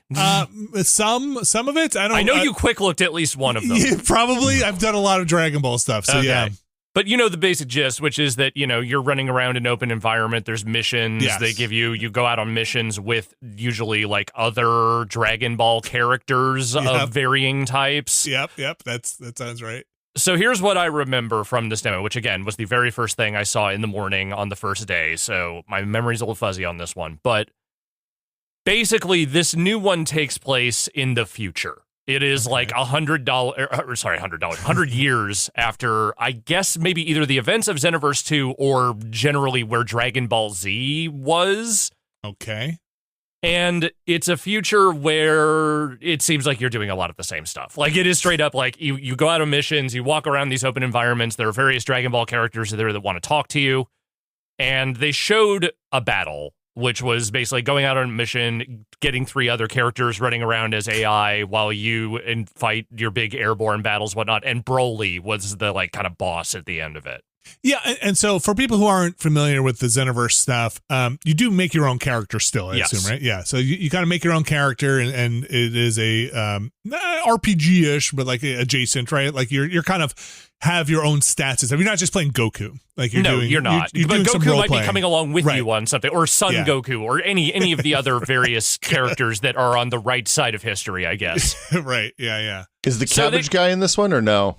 I couldn't tell you. Again, They did not show off a ton of the characters. It was like you saw a few kind of wandering around in the lobby of like the building your character lives in. And then you go out on a mission and it's like you're mostly just fighting a bunch of dudes. And then eventually Broly comes up and that is a much longer fight because, he's tougher. But it is that combination of on the ground, combat and then just getting in the air and doing a bunch of fucking energy blasts and big, air dive attacks and things like that. And it seemed to be in the same general vein, mechanically and visually, as the other 2 Xenoverse games. Like, it does not seem like they are radically stretching beyond what they did in those, beyond just the future setting. This is I'm just looked it up. The events of Dragon Ball Xenoverse 3 take place in age 1000, which is 148 years after the events of the second game for those specifically the future past the second game. Got it. Yeah, got it. Yeah. So yeah, I still think the Dragon Ball Z fighting game what is it? Fighters is still fantastic and maybe one of the best modern Dragon Ball Z things out there. I think it is the best. And granted, this is coming from someone who is extremely not a Dragon Ball fan, so take that for whatever it's worth. But that's the only one of those games that I was like, you know what? I'm going to play this for a while. Yeah, and my son plays it. He's got a friend who's way into Dragon Ball and Dragon Ball Z. So he plays it. I see him Saturday mornings grinding out combos on there, trying to figure them out.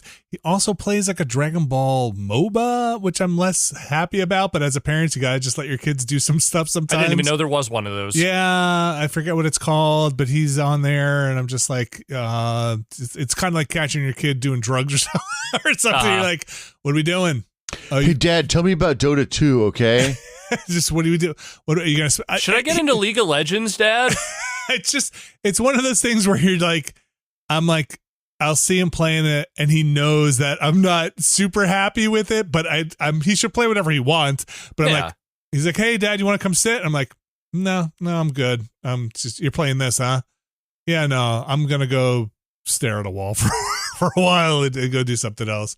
But he has fun and he plays with his friend, and that's really, the social part of it. Anyway, Dragon Ball Xenoverse 3, Alex, not necessarily your cup of tea. I'll say this right now. I felt like the biggest poser of all the demos that I went to in that particular theater demo, because I was just like, I don't know about any of this shit. Everything I know about Xenoverse is something I caught as a drive-by thing sitting next to Vinny while he did a quick look. So I kind of just stayed silent and watched them go through their demo, and they're like, enjoy. And then they gave me a Xenoverse baseball cap, which I did not take with me. I'm going to be honest with you. One, I'm not a baseball cap guy, and 2, I just did not have anything to carry that around with. So where'd you put it? You just left it? I just left it on the chair for the next person. It's fine. Wow. Wow. That game is coming out in 2027, I think. It's early 2027, I think. Okay. So yeah, catch it there. Yeah, I did not play the second one. I know they're popular, so I don't know how much to add. Sorry. It's okay. I mean, I figured we'd just tease out what we could out of this one because, like I said, I was just kind of sitting there going, yes, Broly. I've heard this name before. I know who that guy is. I do like that, though. I will say, just again, this podcast taking some weird twists and turns and sidetracks here. We have now come up with, you are a Xeno person, and I think I'm a Xeno, because we talked about was it on the Planorama, which we recorded before this. Alex and I have basically, I described this when we were recording Never Been a Better Podcast. It's like we've been trapped in an elevator for like the last 4 days. Yes. And we have talked about, because I don't think I did them. I added them up. I think we've done about 7 podcasts because we're going on break, and so we have just been constant. And with the streams, we have just been talking constantly, right? Yeah. And I need you to understand, the vocal center of my brain is kind of on the fritz at the moment. I'm doing the best I can with what I got left. But what I noticed, this is the weird thing. It's like, it's one of those things of like, I know I can recognize the way Alex chews now, like when he eats food. I noticed that you say Xenoverse and I say Xenoverse. You say Xenoblade. I say Xenoblade. Yeah. You say Xenoclash or Xenoclash, and I'd say Xenoclash. These are interesting things you get after. I don't actually think they're that interesting, but they're interesting to you right now, and I get why. At 175 hours of continuous podcasting together. This is all we've got left. This is what's happened. Brad, we miss you. Yes. I hope you come Please back come soon. home. Oh boy. Oh boy.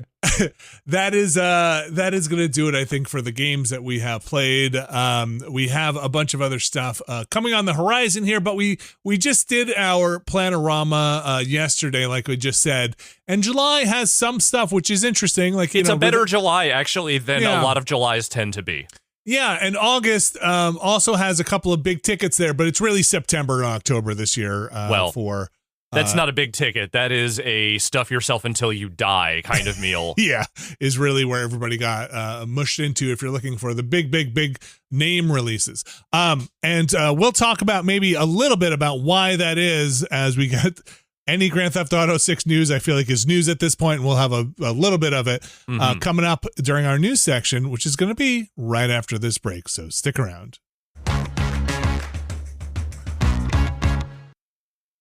All right, we are back, and we've got the big news this week, which was Valve opening up their reservations for the Steam machine, and alongside that, to reserve, you're going to need a price. Now, Will Smith and Alex Navarro, this price has been a hotly contested thing up and down the game's I don't know, commentariat, the Sure. fans, every analysts out there, because I think initially not everybody, a lot of people were like $800. That's about where we think. But in the background, the market is churning, the RAM market, the storage market is going bananas. Price increases are happening on Sony and Microsoft and Nintendo. What is Valve going to do? Will Smith, what did they do? They charged what it costs to make, Vinny. Which is $1,000 and $50, or if you want the good one with all the juice and the extra controller, it's $1,428. Can you get the good one with the extra juice, but without the controller? Yes. That's only $1,349. So it's a slight discount on the controller if you get the controller with the Steam machine. The thing nobody wanted this price, we should say. Nobody. Yeah, this is not the desired outcome. When they were designing this thing, they weren't thinking, "Oh, we're making $1,000 box." I'm sure. The thing that I learned this week is that I thought that a large part of the enthusiast community understood that RAM and SSDs now cost roughly 4 to 5 times what they did this time last year, and it turns out that the people who knew that were like a thin skim of foam on top of a deep ocean full of people that are like, yo, consoles cost $600. Well, okay, what they're first right of all, about, the should part. The should part is really doing a lot of heavy lifting there. But yeah, the TLDR is that no normal real people understood how like the downstream consequences of OpenAI and Anthropic and Oracle and NVIDIA buying up all of the RAM futures for the next 100 years and what that was going to do to people who just wanted to use regular ass computers and video game consoles. So I'm of like two minds right about this announcement. First, we'll just talk about the actual price of this thing. One is it's too expensive for me, and as someone who would look at this as a cool thing, a novelty thing to have, I don't have a particular use case for it. I'm priced out of it to purchase on my own, because paying over $1,000 for a thing that would be an additive, not a game changer to me, is not worth it. But at the same time, I don't think Valve is going out there and extorting people. I do think that this is probably what this would cost, and I've seen some breakdowns now because I guess these went out fairly early. Now, Will, you do have one. You get your hands on. Full disclosure, Valve sent me one. I got here yesterday, right before I went to a Giants game, so I have set it up and played like 45 minutes of games on it at this point, and I haven't spent a lot of time with it, but like the first impressions out of the box were really like, it's a really nice piece of kit. Like they made a nice thing. From what I've seen, I've looked up quite a bit. I think Digital Foundry has stuff on it. Giant Bomb has Dan Reichert's Everyman review on it. Gamer Nexus has a nice video up on it. Tested. Norm had something for Tested. Oh, awesome. I think Okay. Linus Tech Tips did some stuff. I think probably, I don't know if I watched their video. Yes, I think they probably had a thing up. I think I saw, once you watch one of them, it brings you all of them in your YouTube feed. So, I like the form factor. It seems smaller. This is probably smaller and more energy efficient right now. Well, you correct me if I'm wrong.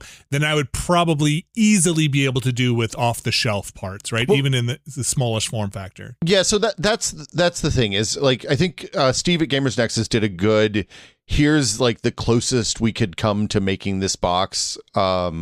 And the bill of materials for that was $980, I think, if I remember right from the video. But also I think if you look at some of those things, if you've built PCs before, you're like, I don't know if you should be spending $30 on a power supply. That's that's a power supply you probably don't want to put in your machine. Well, yeah, and also you're not going to get, like, this thing feels in the same way that the Steam Deck feels more like a console than like ROG Ally X running Windows, in that you only update it in one place and you hit the power button, it turns on, and you put it to sleep and you hit the power button and it goes to sleep and it actually stays off, and all of those things. Like, this feels like a console. You once you set it up, you turn it on by pressing the Steam button on the controller or so you don't have to walk up and hit the button on the box on your TV. It HDMI CCs to change the channel to your input, to the right inputs, right? Which I didn't realize is not a thing that I don't have a PC hooked up to my living room TV, so I didn't realize that's a thing that hardware manufacturers for motherboards don't include that. Surprisingly difficult, it turns out. That whole process. So like it's also really, really quiet, like shockingly quiet, even under load, compared to, like, it's comparable. I don't have an Xbox Series. My PS5 gets a little bit loud. My Series S is real quiet, right? It's comparable to that kind of noise level under load. Realistically, most of what I use my Xbox Series S for at this point is running Moonlight to stream games from Steam in the other room. So I don't really know what it sounds like under load 4 years in, or however long I've had that. You haven't upgraded to Artemis yet, and Apollo? So I use Apollo when I'm in Windows, but I use Moonlight and Sunshine on Linux. Okay. Because the Apollo stuff is not really Linuxy. But anyway. Okay. Yeah, so like, this is more of a console. I think if you want to build this yourself, then you could set up a machine and run Bazite on it, and it would be totally perfectly cromulent in every way. But it's not it's also not a revolutionary thing. I think in my head, and this is my headcanon, this isn't anything anybody at Valve has told me, but my assumption is that they do this because they looked at PC gaming and buying games on Steam, which is what their business is at Valve, as a thing for weird perverts, and they wanted to make a way for normal people to get video games, that get a thing that they can use to buy video games on Steam. And like the Steam Deck at $250 or $300 or whatever they launched that thing at in 2021 was that, right? Yeah. If this was a $500 or $700 box, this is that. In a world where 16 gigabytes of RAM costs $240 when you buy it yourself on Amazon or Newegg, like, they're not, a third of the price of this thing is not going to be the RAM. So right. like when Steve did the BOM, like I said, it was a $50 savings or $75 savings or something like that. And that was the consistent thing I saw from everybody who did. Hey, what does an RDNA 3.5 GPU with this era CPU and this amount of RAM and this amount of VRAM and this size SSD, what does this cost? And it's like they have enough margin to absorb, hey, we have to warehouse these for a while because nobody wants them, or there's more illegal tariffs being put on stuff that's manufactured in China, or the RAM vendors decide that the RAM is going to cost 3 times as much again, so we're going to have more costs there. But they're not. I don't think they're making like. This does not feel like a cash grab to me. That like that's not why they make hardware. They make hardware to expand the Steam market, not to make easy money on hardware, because that doesn't exist. That's not a thing. I genuinely don't think anyone in the current gaming hardware space is jacking up prices to make extra money right now, because these are not prices that you can look at and say, you know, okay, this is a little pricier than it should be, but they're giving some kind of, you know, like fake prestige to this thing or whatever, and trying to say, no, this is a high-end model or whatever. Like, no, these are prices that are just pushing people out. Like, this is not a price point that anybody feels good about. So for them to be doing it is basically an admission that, like, we have no choice but to do this, because I don't know any hardware manufacturer right now that would be gleeful about these prices because they just push a whole section of their market out. And so we've seen a lot of this coming up in the console space, where we've seen all the console manufacturers basically have to push up their prices. And I will say, I think the communication from Valve on this one has been kind of the most, no, man, this just fucking sucks. Like, this is not where we want to be. Just kind of explicitly being like, this is shit. This is where the price needs to be. That being said, look, Valve is also not subsidizing the cost of this machine to make money on the back end through Steam, right? They are not eating money on this so that they expand their Steam base and then make up. Does it vary what Steam percentages are for developers and publishers? If you're above a certain volume of sales, then you get a reduced rate, which always has felt backwards to me. A little bit, yeah, right. Yeah, right. Hey, EA, we got you. right. I mean, I think that's a response to everybody having their own storefronts, not like. You know, but it still sucks for the little guys. I don't think, and I think they have said as much, that they are not going to lose money to make it up on the licensing on that side. And I think that era of hardware probably is. I can't remember if Sony has gotten out of that as well. I don't think Sony is losing money on hardware anymore. I know Nintendo has basically never done that. Yeah. I think Microsoft probably did for a long time, but I gotta imagine in the current administration, they're not real keen on that. Right. So that being said, I do think every reasonable, you got to go with the people you trust, and every reasonable hardware person I have seen talk about this has basically been like, yeah, man, this is what this costs, right? This is a reasonable cost for this. That being said, it's also very expensive.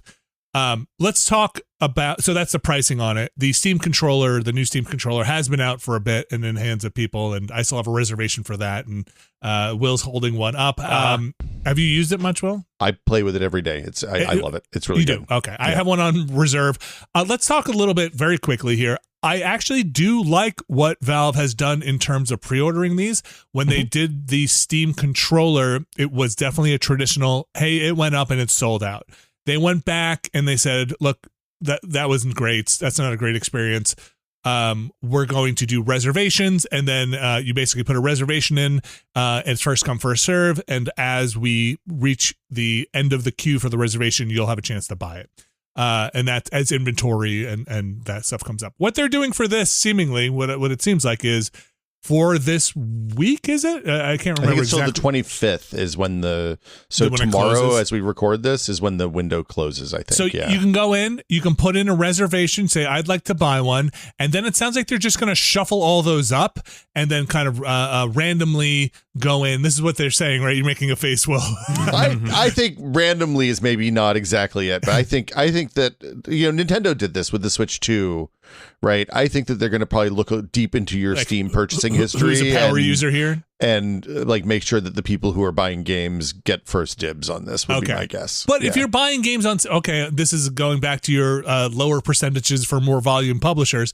But if you're buying games already, you're going to continue buying games. Well, that's a really good point, Vinny. Yeah. So maybe you want to give it to people who are like, ooh, I'm ready to get in here. And maybe they look deep into the results of your Steam hardware survey and you're like, hey, you got a garbage computer. We got you.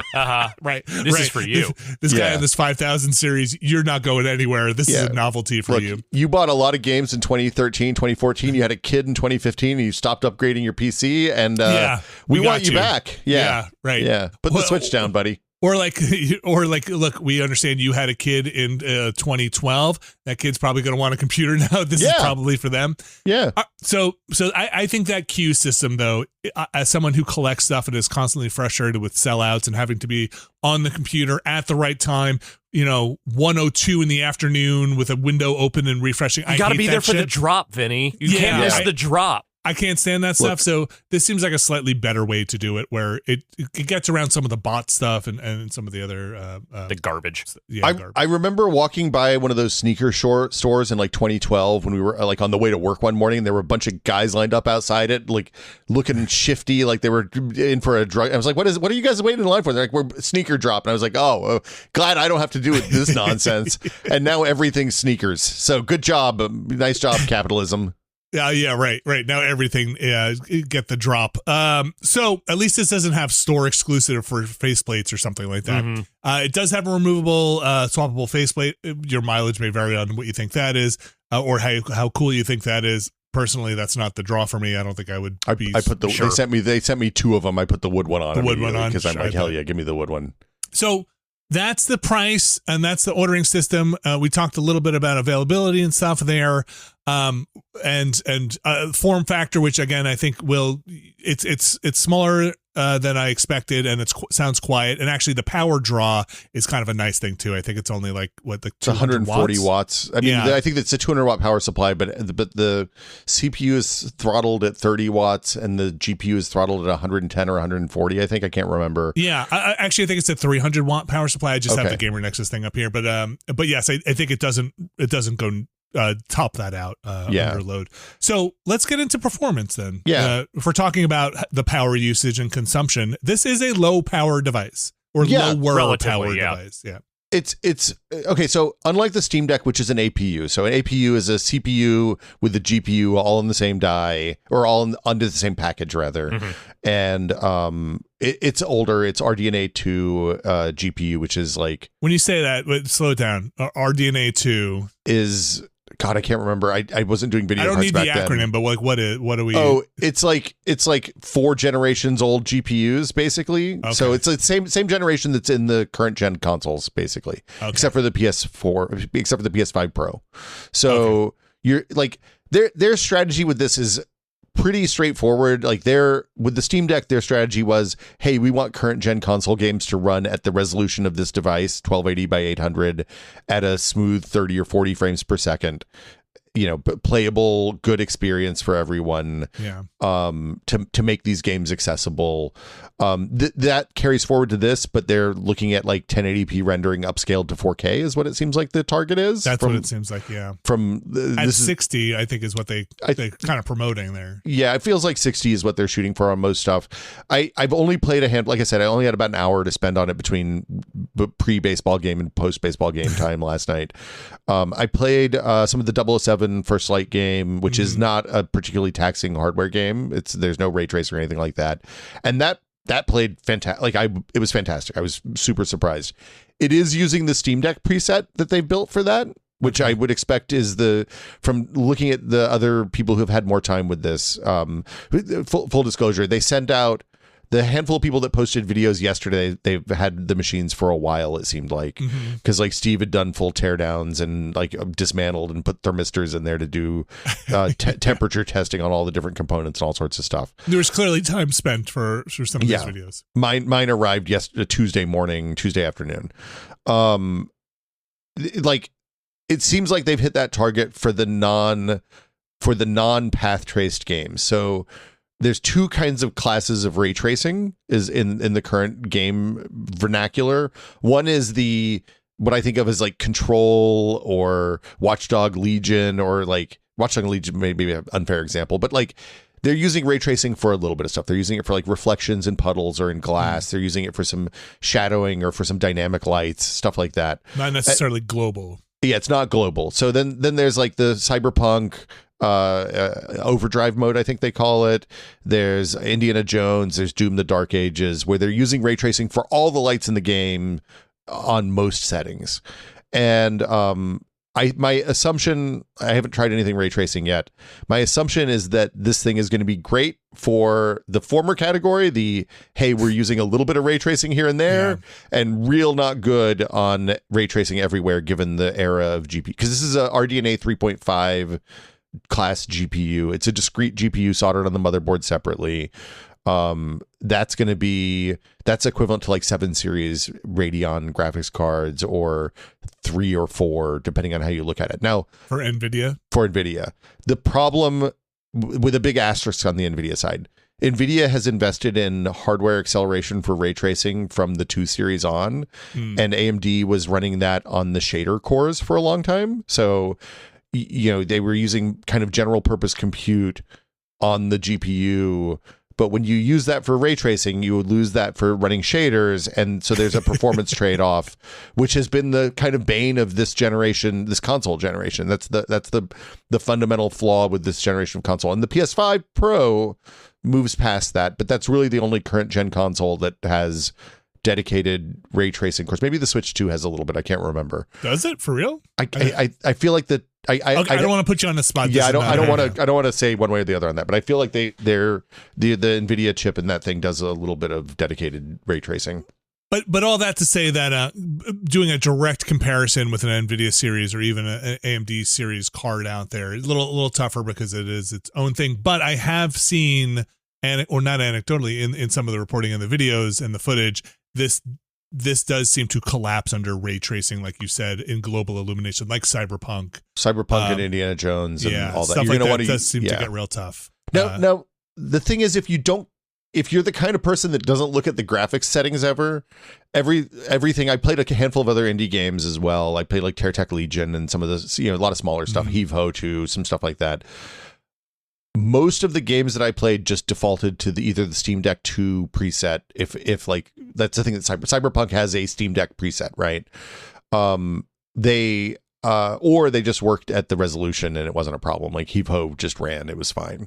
Yeah. So I think in the realm of, hey, we want to make a relatively inexpensive box asterisk that can run current gen console games, they probably were really successful. And if this had shipped at last year's hardware prices, pre-tariff hardware prices, pre-AI data center boom hardware prices, we'd be having a completely different conversation about this. But as it is, the let's be angry on YouTube people are having a real feast this week. Yeah. Because they like, and they're not, like, at the end of the day, they're not wrong. Hey, this is an $800 box or a $600 box that they're selling for $1,000 to $1,500, which feels bad. Like it's what would have been an $800 box, right? Yeah. I mean, blame Sam Altman is the end of the day. I often do for several things. Yeah. So I think what I gather again is performance wise capable, but it's not. I have seen maybe the real discussion coming down to in some analysis here being, does this compete with a PlayStation 5 or a PlayStation 5 Pro, since it's more expensive, right? Like if you kind of go outside of the if you kind of go outside of, well, you're getting access to the Steam ecosystem and a lot more stuff on the Steam ecosystem, what are we talking about? Where are you going to spend your dollar? Now, I know that's not really maybe a fair comparison. One is a much more closed environment, but we're talking about sometimes limited spends on stuff, right? Like you're gonna, get something for your living room. And I think that's a really interesting conversation. It probably moves us into the next part of this, which is, well, we're we are on a path to have new hardware for PlayStation and Xbox. Or at least we thought we were. We'll see where that goes. Yeah, I don't think so. So some of the analysis here is like, are they going to push back? I've seen some people say, some analysts say that Sony may push into 2028 hardware because they need to be on the other side of this hardware crunch, which might have a long tail on it, right? As things stabilize. I've seen a lot of analysis about, look, it's just not a consumer gaming friendly market right now. No. It is just not a customers, even a prosumer market right now. It is an industrial hyperscaler market right now. But also a speculative one, because in a lot of cases, those data centers haven't even been built yet. You know, like they're going out contracts. They're going out way ahead of their skis here. And I'm not saying they're doing it for no reason, but like in a lot of cases, these futures that you're talking about, the purchases and the ecosystem, like a lot of this stuff is basically for things that have not even actually been constructed yet. So I think that's right. So I think, again, what I see is like, yes, but they're eating up the inventory, yes, right? They're eating out the inventory ahead of maybe building a lot of this stuff. Yeah. So as all that inventory gets gobbled up in those contracts, I think there was a quote even from Valve that's like, hey, when we try to negotiate a price, if we say no, we never hear from those people again. Yeah, right? Like that's exactly it. Yeah, like, and it's those manufacturers. The thing about Valve is a juggernaut in PC handheld gaming, but that juggernaut status in PC handheld gaming makes them like the smallest guy that the memory vendors will talk to. Mm-hmm.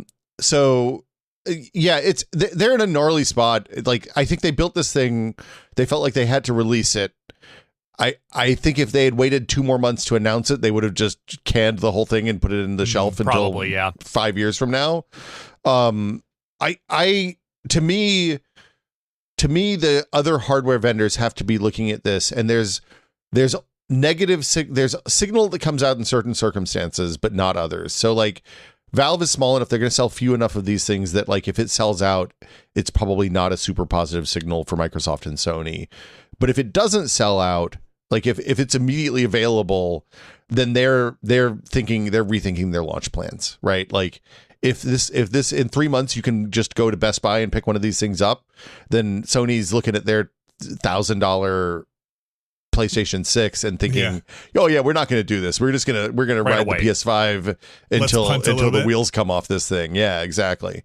I did see a little speculation. Again, a lot of this is speculation that Sony probably best positioned right now because they have such a hardware relationship with a lot of they do a lot more than even Microsoft does in terms of consumer electronics. So they have relationships with manufacturers that they can negotiate a little bit more and be like, hey, we're still making TVs, we're still doing all this stuff, we still have a relationship, help me out here. Well, there's another element of that too, which is that they are the ones who can afford to wait more because they have a console that is currently winning that console war. Pro. Like the current PlayStation 5, whatever version of it, is the one that is doing the best. And the Switch 2 is obviously eating that to a certain degree.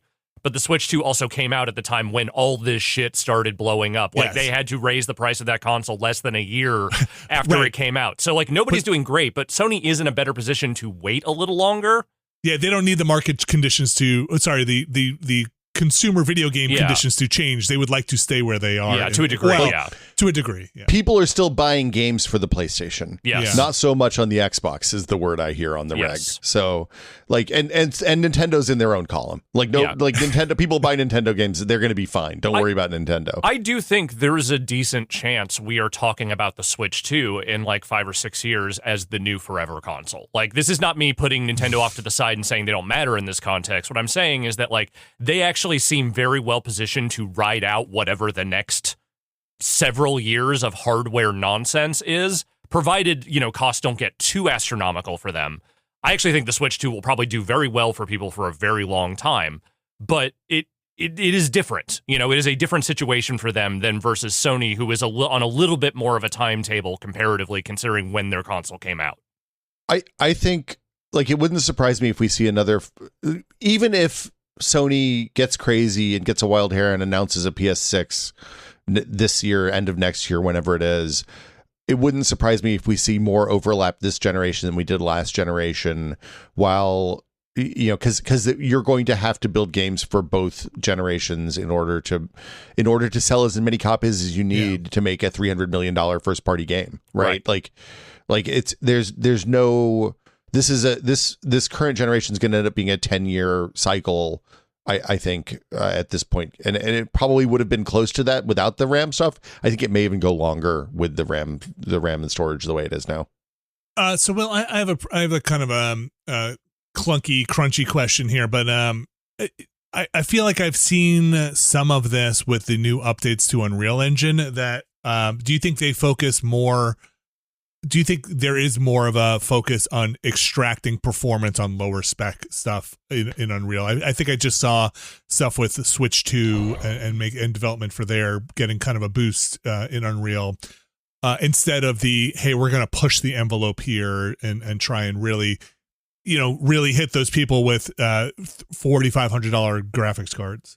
So I think there's two Unreal Engines right now, right? There's UE5, which people like the YouTube anger merchants really hate, but game developers use and a lot of games ship on every day, and is actually a shipping real product. There's UE6, which they announced the other day, which is Tim, I Love AI, Sweeney's latest stab at destroying a market. Mm-hmm. And the at least the developers I talk to are like, oh yeah, no, they're unitying their market position. So what are we going to do now? Really? Okay. Yeah, because they're getting rid of a lot of things that developers really love that shift a lot of the it's not. They shifted a lot of engineering work from constant engineering work to like engineering setup, and then you hand it off to the artist to do like setting up materials and shaders and stuff like that for textures and all, or for objects. And like people love the blueprint system that they added with I think UE4. I've heard Blueprint come up a bunch as this like talk of a changeover has been bubbling up. Blueprint is one of those things that people love and hate at the same time. It's an incredibly powerful technology. It's kind of a pain, but there's nothing better in a lot of ways. Okay. So like we're stuck with it, and it shifts a lot of work from bottlenecked by engineers to anybody on the team can do this, whether it's for audio or tech materials, whatever it happens to be. So it seems like they're getting rid of that in UE6, and people are fairly upset about that, in favor of, hey, just let Claude do this for you at some indeterminate token cost in the future, and also maybe render your game unsaleable because the market really doesn't like AI stuff in their video games. So yeah, I think the UE5, as it's progressed, when you see games that are running on like UE5.7 and 5.6. 5.6 was a mess, but 5.7 seems to be generally positive. The vibes I'm getting on that, I haven't spent any time in it at this point. But yeah, they're definitely getting better at scaling down to older hardware. I think everybody that makes computer stuff at this point, from Microsoft on down, is like, hey, what can we do with 8 gigs of VRAM instead of right. Just upgrade your video card, because that's not really an option these days for most people. So it's and the reason I ask that is as we're getting as Unreal is kind of hitting its next product cycle, and we're getting stuff like Grand Theft Auto coming out this year, which I think will be a for all intents and purposes, I assume will be a looker of a game, right? Like usually they have a they don't always do. They're not like tech powerhouses, and there's stuff that is funky in it. But I feel like they usually do a pretty good job in their rendering of their environments. What do you think? You're making a face. I mean, I think that they look good for console games typically, right? Okay. Like, I don't mean that as I don't mean that as a dig. You're starting some flame wars that have not been kindled in quite some time. I'm just saying they launched it on the 360, and we had much better stuff on the PC, and then it didn't come out on the PC for like 2 years. Yes. And then it melted, and then when you turned it all up, the people would melt their PCs with their mods. Yeah, I do remember that. Yes. I'm sure it was great for you guys, but over where I lived. Please send your angry emails to Vinny Caravella at Nextlander.com. Are they doing a Switch 2 version of GTA? No, probably not, right? They haven't announced one as far as I know, but that I would say that is not out of the realm of possibility. Yeah. Did they not announce one? Jeez. I thought it was just PS5, Xbox. I'm just going to do a quick no fact because they haven't announced a PC version of it either. I don't think. Yeah, I think you're right, Alex. I think there is no confirmed Switch 2. Really, they didn't announce a PC version. I can continue not caring about GTA 6. At this time, yes. I think you're probably looking at maybe a solid year or so, or at least until GTA Online comes back. I'm going to tell you, I'm being flip. The number of conversations I've had in the last 6 months about, hey, what should we do? I think they're going to do GTA in September. Do we need to move everything? They're going to announce GTA in May. What are we going to do? We got to, and I'm just like, Jesus, I don't ever want to talk about GTA 6 again. I'm not even sure the GTA people want to talk about GTA 6 ever again. I feel like they are in this position now where it's like, they're not throwing their weight around. They're just like, look, we just want to put out our fucking game. We know what it's going to do to the market. We're trying here. Oh, they must love it. They love it to a point because they know it will sell. Like, I'm not saying that they don't care about any of this, but I also feel like they probably don't love being talked about like the fucking titan that's walking through just eating everything in its path. I'm going to put a pin in the GTA stuff because we're going to come back to that get there in just a little bit. Yeah. I do want to wrap up some of the Steam Machine stuff, which is, I think, where do we think, I mean, each of us, we could say personally, where personally we'd fall on this thing. But I think also just adding in where does this fall in the market for now in the next year and a half or so. I'll start by saying I probably at $800 would have considered it more as a gaming PC to give to my son or my daughter, right? As like, hey, I'm gonna give you this. This can kind of hang out and be your gaming PC. This isn't for browsing the internet. This isn't for anything else. But here you go. Here's your dedicated gaming PC. I think this will serve you well. At $1,000 plus, I'm going to either stay with what we have or explore other options down the road because I think personally, I think I can weather some of this for now. He's running 2000 series and that seems to be fine. We do Steam Steam Link into it's a rack mounted PC that he Steam links into through a terminal in his room, right? So, wow. Yeah. The only problem with that stuff is sometimes headset stuff, but it works pretty well. And it's only 1080p, right? This is the max you can do on the Steam Link, I think. Yeah, it's the Steam Link. Yeah, he has a 1080p monitor, so it's not a big deal.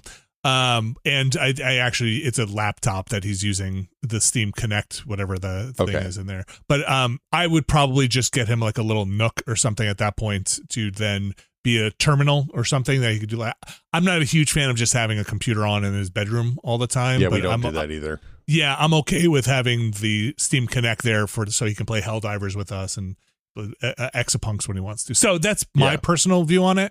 I would have liked this to be $800, obviously, but I'm not hateful. I kind of get where they're coming from. Will, how do you feel about this thing? Now you actually have one in the house. So yeah, it's a little like it's hard for me to headspace this fairly, but like $1,000 is a lot of money, right? I'm very grateful that a couple of years ago my daughter was like, "Hey, can we build a PC?" I was like, "Yeah, let's go." Yeah, got in at the right time. Yeah. We trotted down to Central Computer and bought like a 5600X, and I had RAM on hand and a video card on hand, so it was not a huge outlay, and I put her into a small form factor that sits in her like study nook.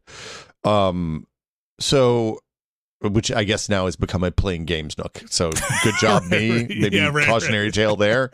I think if you need a multi-purpose computer for your kid, this is maybe not the best choice. Like I functionally there's a little difference between Steam OS and like Chrome OS if the kid knows how to switch over to the desktop mode, because it has a full Linux desktop, KDE, the whole deal. I don't think I would, like, at $1,000 I'm not going to buy this box to plug into my living room, right? You would if that's my only, if that's like at $1,000 this is my only computer, I guess, is the way I think about it, right? This is if I'm sick of Microsoft's business and I'm like, I got to get on that Steam to get my video games. I love to play Call of Duty. It's not a great choice for that either, because Call of Duty doesn't work, right? There's no, there's no Call of Duty DRM. There's no, and I don't think that at the price point and the way the market is right now, they're going to sell enough of them that Activision, Microsoft is like, oh yeah, we got to get on that Steam machine. Same thing we should say. I think we mentioned before, but Marathon as well. Anything that uses low level anti-cheat, right? Destiny, Marathon and Destiny, neither of them work. Battlefield doesn't work. Call of Duty doesn't work. Fortnite doesn't work. Yeah. Now, full disclosure, all of those games ship with the anti-cheat that has Linux versions, and they choose not to ship Linux versions of their anti-cheat for a lot of reasons that are both good and bad. Do you think that changes? Like, not necessarily because of this device, but I mean, look, there are people who are moving to Linux in larger numbers, I would say. Maybe not en masse, but like definitely in larger numbers than I have seen in recent years. And I'm wondering if there will ever be an impetus to maybe start making some of that Linux stuff a little bit more available. So the Steam hardware survey is kind of the best data we have about what OSs people are using. The last time I looked at the update, which was a few weeks ago, maybe a month ago, Steam had just cracked 5%. On Linux? Linux had just cracked 5% overall. Yeah. It's at like 4-ish now, so it kind of goes up and down based on who's reporting. I think we have to be double digits before like 10% Activision. At least? I think 10%. Okay. Yeah. But I think, or we need some giant multiplayer success story. Like, it was interesting because Helldivers came out early and was one of the early multiplayer games that had anti-cheat that was like, oh God, we're sorry we're not on the Steam Deck, we got you. And they released the Linux version like the first week that game was out, right? Interesting. Okay. Same thing. I mean, but that is PvE, not PvP. But like, Embark does the finals. They did a Steam Deck version for the finals almost immediately. They shipped with Arc Raiders Steam Deck support. So like, some developers are really into it. The people who are old school, like Bungie is old school, absolutely no cheating under any circumstances. Like, it does, running it on Linux does give you an opportunity to do a little more low level cheating. So it's more work on your kind of banning people teams, potentially. I don't know what the actual state of that is, but yeah. But to your broader point, you're saying at $1,000, well, let's say for you personally, you would want a more kind of you're talking about for your family computer, something that is more utilitarian than more just robust playing games. Yeah, well, it's here's the thing. I bought a Steam Deck. I bought the first Steam Deck because I was like, oh, this is really cool. I'd like to be able to sit and play the games that I want to play in the living room and like watch TV with my wife at the same time, which is like sounds terrible. I know. Yeah. It makes me sound like a real monster, but like you like, it's nice. I think there's nothing wrong with us each doing our own thing and sharing space, right? From a relationship standpoint. It turns out that's maybe healthier than me being in my office for 18 hours a day. I see. If the option were for you to just be doing that you're going to be playing that game, whether it's around somebody or alone. See, now you say it like that, and I sound again like a monster. But yeah. So like, if it's $600, $800, I'd probably take the chance. If it's $1,200, I'm less likely. And it's a lot. Yeah, it's a lot of money, especially now when food and gas and everything else are more expensive, and like the economy's generally kind of in the toilet. So like, it feels bad now. I don't know. It doesn't feel like the easy entry point that it might have been a year and a half to 2 years ago. Yeah. Alex, did this do anything for you, like a little machine or the Steam machine? Was it something that was on your radar ever? Oh, it was always on my radar. I don't know that I have like a good justifiable use case for it. I mean, I have a Steam Deck already. I have a good gaming PC. Which can display to the TV, right? Mm-hmm. Like if you wanted to, you could just HDMI. Right. Like, honestly, at this point, if I'm thinking about getting a living room PC, it's because I'm trying to consolidate some things. Like, I'm trying to get rid of, let's say, my NVIDIA Shield so that I can run like Plex and other things through a more robust device or something like that. And I don't know if this is necessarily going to be the kind of thing I want for that. But it is like a hardcore transcoding beast. Yeah, like but it could be. I don't know. Like that's the I right now I'm very up in the air about it. Like, there is a version of me that absolutely is like, I might get this on a LARP, but like not probably while it's $1,400. Like, that's probably not going to happen. So I did run Plex on the Steam Deck. I haven't done it on the machine yet. Mm-hmm. but I ran Plex on the Steam Deck. You can run the Flatpak Linux home theater PC version, and it works just like a normal ass Plex client. You use the gamepad to control instead of a remote, which is weird. To me, the question is, would I buy this instead of building my own $1,000 machine? Right. And I think I probably would. Like if I was looking for a low spec quiet machine for the living room, I don't actually think I can beat this, probably, given especially the initial form factor, right? Yeah, stuff like the HDMI CC. I think we're gonna get there. My guess is that somebody will figure, like, Valve is really good about selling replacement components for stuff that breaks through iFixit and some other places. iFixit, yeah. So my guess is that somebody will buy the little daughter board that's the Steam controller radio that also can trigger the power, and figure out a way to hack that into an existing like ITX machine. But the noise thing is hard to beat. Like the way they've rigged the cooler on this thing is really impressive.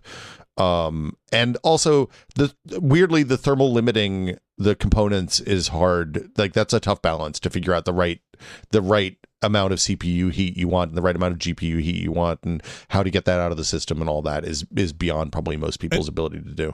And I'll add just in terms of people who aren't necessarily going out and building their own and don't like tinkering in menus, I think the other thing you probably get that's not apparent is you will get a whole community of people who have the same hardware that will have profiles, if not Valve explicitly having Steam machine certified profiles, but will have profiles and be like, hey, what's the best way to run this? Yeah. That are all on the same hardware, which is always very nice to be able to look up and see a lot of other people with the same exact hardware kind of figuring out the same problem.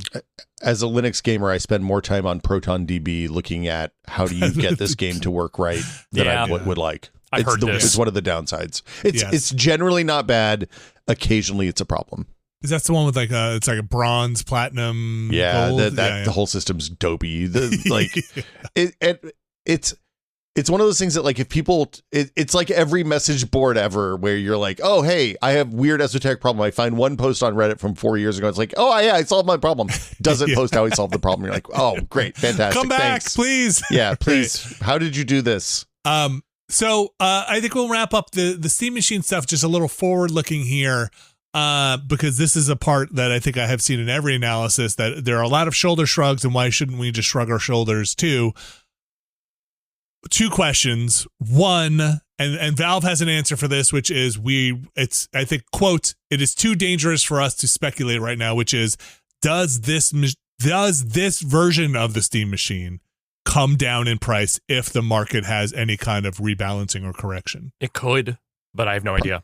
Right. Prices never come down, man. And also, if the AI bubble pops, we're going to be trading seeds for gas, and like, it's not going to be good. You're not going to care about a Steam machine, man. I don't know. We're hosed. Look, it's that old joke I made years ago about, during the crypto boom and all those video cards getting bought up for that stuff. And it's just, it's in a year or two, a very nice man wearing a barrel will sell you a GPU for a pretty good price, I would think. Lightly used, but otherwise good. And I feel like that's maybe where we're ending up, is that Jensen Huang will sell you his jackets and also any hard drives and RAM he has lying around.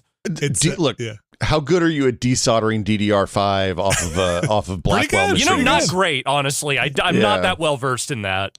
I think we're all, and a lot of our listeners are old enough just to remember, just like, hey, you can get an Aeron chair for pretty cheap if you're in the right neighborhood. Yep. Look, again, I follow Chris Person on Blue Sky. Like, I know where all the Aerons currently are and where you can get them. Yeah. So I have one anecdote. I was at the Giants game last night. Giants were playing the A's. We were sitting in the outfield. It was a little rowdier than it often is, and there were the kind of guys sitting behind me that heckled every player that came out. Like, just mercilessly. It was like the one time I went to a Mets game, and like the Mets fans were just letting the Mets have it. Yep. And my understanding is the Giants kind of deserve it right now. And maybe, the Giants. Look, man, I had a real nice hot dog, and also there was baseball. Okay, of a fashion. And I got to see the Sacramento A's play, which is a novel. So, but apparently when I took the kiddo to get our 7th inning ice cream sundae, And while we were gone, the guys behind us who'd been just roasting everybody constantly the entire game were like, "Hey, what do you think about that Steam machine?" And they were having like Gina was like, they had a whole conversation about it. I turned around, I was like, yeah, my husband just got one of those today. I was like, what? I didn't think it's, and I forget, and she didn't tell me until after we already left, because I would have loved to pick their brains about what they were stoked about. But they were like, it's $1,000, but it seems pretty good for what you're paying right now. And I was like, okay. These guys are pretty dialed in. So so that's infiltrating. Yeah, it's okay. No, the normies know. And I guess the second question I have, which again is a very I don't know. Chewbacca is hell. Are we basically in the age of the $9.99 console? Like, I'm afraid so. Yeah, you think this is it? I think new consoles, if they launch in the current regime timeline, whatever we're in, it's $1,000. I think it will also, and I think that's going to go bad for everybody. I think all of this is going to go bad for everybody. I think we should hold on to our PS5s and our Xbox Series X's. Right to repair is never was never a stronger. If you got dust bunnies on the outside, I think like open that thing up, blow them out. You know, if I'm going to move my PS5 from vertical to horizontal because that thing needs to last me another 5 years. Get ready to learn Chinese knockoffs, buddy. Yeah. I do think that $9.99 will be the price, because I feel like nobody wants it to be 4 digits on the list page. Yeah. But I think $9.99 will be the base model, and I think we are going to be looking at similar SKUs, but priced up as they try to figure out how the hell they squeeze out pricing on these next generation consoles. Yeah. What do they take out to hit $9.99? Yeah, right? or what are they subsidizing with advertisements, or what do you get? Do you get the one with ads, one without ads? Can you get the one with the hymns skin on the outside for $50 off? That's right. That's right. Yes. Half of your console time needs to be dedicated to mining crypto or working on the blockchain. This is my Casper Xbox Series Y. Yeah. I also do agree that we are probably in the $9.99 console. If it's either, I think personally, we are in the $9.99 console, or the console hardware race is over. Like, and we are just going to have machines that do some. I mean, I think Microsoft wants the console hardware race to be over. It seems like they're moving in that direction. So they have a real Charlie horse. They would like to end this as soon as humanly possible. Yeah. All right, we have a couple of other, I think the story to be seen here is the sellout rate and the adoption rate on this is going to be, because we still don't really know what the inventory is like on these machines, and we don't know what the sell through is going to be as they go. I think if it completely sells out, it's no signal, because I think the number, Valve, I think the last time they talked about the Steam Deck, said they'd sold like 4 million Steam Decks or something like that, which is like a lot for a PC handheld and nothing for it's a quarter of a Wii U, right? So I think if we're being realistic, if they don't sell out, that's the signal that is going to make everybody at Sony and Microsoft pause, and they're going to be like, oh, that's bad. Yeah, that's bad. And I think for me, I'm probably not in the market right now currently as it stands for a Steam machine, but I could be in the market for a Steam machine too if things go in a positive direction. This is the Steam machine too, Vinny. This is the second stab at this. We don't talk about the first one at all. That's true. The first son. Nope. Yeah. Don't ask that question. Sorry, I know I just said we were going to move on, but alongside Will, do you know there's progress being made to run SteamOS on NVIDIA systems, right? Like, so they talked about that. They said it's probably coming next year at the earliest, but they did release SteamOS for like normal standalone. If you want to put it on your AMD computer or your Intel computer, it'll work. The reason they're back on NVIDIA is because NVIDIA packages drivers differently, and it requires a little bit of extra work to get everything working as you'd expect. I run Cache OS, which is an Arch variant, same as SteamOS is, with an NVIDIA card on my desktop at home, and it's fine. But in terms of how they basically they just want to make it good and give it a good upgrade path for those drivers and stuff like that. And so do you think this is just related to that question? Do you think we get either licensed or just third party versions of this machine that are marketed to putting SteamOS on? I mean, maybe we've seen some non-Valve handhelds ship SteamOS now. I think Lenovo's shipped a couple of different SKUs. Most, like MSI just released something that uses the Intel Panther Lake, the new generation of mobile parts in a handheld that's like a high premium handheld. It's like $1,800 or $2,000 or something. But that's a Windows machine. So I think a lot of the folks in that space are looking for anything they can do to reduce their spend. And if that means putting a Copilot label on that and taking a little bit of cheddar from Microsoft on every sale, they're happy to do it. Yeah. I wouldn't be surprised if we see somebody making Steam machines. I don't like, the question to me is, will they be able to make it the tidy package that does the CEC stuff, the HDMI CEC stuff, and the power on with the controller button press and all that. And that we'll know. Well, some of those hardware first places just might have better relationships for. Yeah. I mean, nobody's immune, I think, in this current environment to any of this stuff, but they just might have better agreements in place for other stuff for hardware. So that remains to be seen as well. Dell and Lenovo and HP and Asus are probably getting a better price on memory than Valve is. Yeah, that's what I think. But and I would say get called back if they they say no. It's not half. It's going to be like 10%, right? Right, it's not that kind of market. Like, look, of course, the memory vendors are doing real good right now, and we're paying the price. If you can, yeah. All right, so we have a couple of other stories here. Then you're going to be actually kind of quick because I think that Steam Machine is a worthy story for the time because of all the things it kind of covers there and what it signals for the future. Yeah, and kind of the state of where we're at.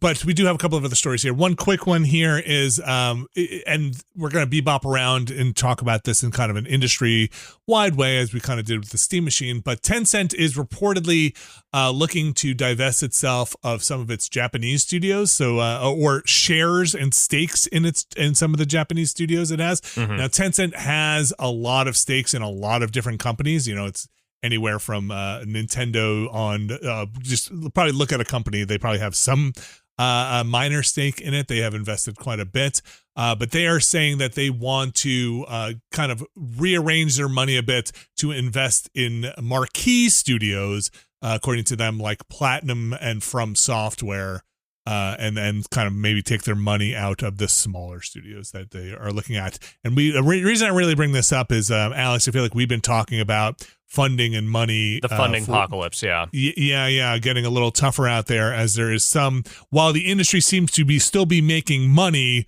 finding the money in your certain studio might be tougher. Will, do you have any perspective on the how funding is going? I don't know, your beat is not necessarily Japanese game development. There ain't no money, Vinny. Now. The money's gone. But it's all it's all interconnected, right? Because a lot of these Asian companies were at least investing in Western development studios, and Tencent, NetEase, all these other companies like that. It's the refrain you're hearing over and over again, which is that we are pulling back and reconfiguring. Yeah. I mean, that seems to be it's bad, and it's not just the game investment. It's like the venture funds and all that are so overinvested in AI nonsense at this point that like there's no money for it. Like money is there. There ain't no money. The interest rates are bad. The venture, like I think for a while, the interest rates were so low that people were borrowing money from banks to put into venture funds because you could arbitrage your way forward that way. And that's all stopped, which is probably ultimately good for everyone. But it seems real bad right now if you're trying to raise money for something. I don't know, man. It's bad. It's real bad. So okay, it's definitely bad. Now, I'm going to ask what is probably a very ignorant question, and I feel like I do know the answer, so just bear with me for a second. It's bad, but the video game industry keeps on posting that they have made more money than every year over year. That doesn't matter, Vinny. It doesn't. Okay, so where Will Smith do you feel like where is that all coming from? Analysts. The analysts say they should make this much money, and those numbers are based on the 2 years when nobody left the house and played a shitload of video games. And as a result, nobody's hitting their markets because we touch grass now. Like, it's good for us, it turns out, to leave the house occasionally. And so we're not, the people who play video games aren't going to be playing as many video games as they did in 2021 and 2020. And the numbers are bad as a result of that, despite the fact that the studios and the publishers and the games are making more money than ever before. And also, people are making a lot more games. Like, there were some 4,000 games in Next Fest last week or something ridiculous. Yes, that's right. Yes, like, we've said that quite a bit. It's impossible. It's like to break out. Yeah, like the whole thing. It's just it's a slow motion train wreck. The whole thing's bad. Okay. Sorry, I'm a real ray of sunshine this week. No, it's okay. We're usually also not a ray of sunshine during these conversations, so it's good to get an outside perspective to come in and be like, no, it's actually just as bad as you think it is.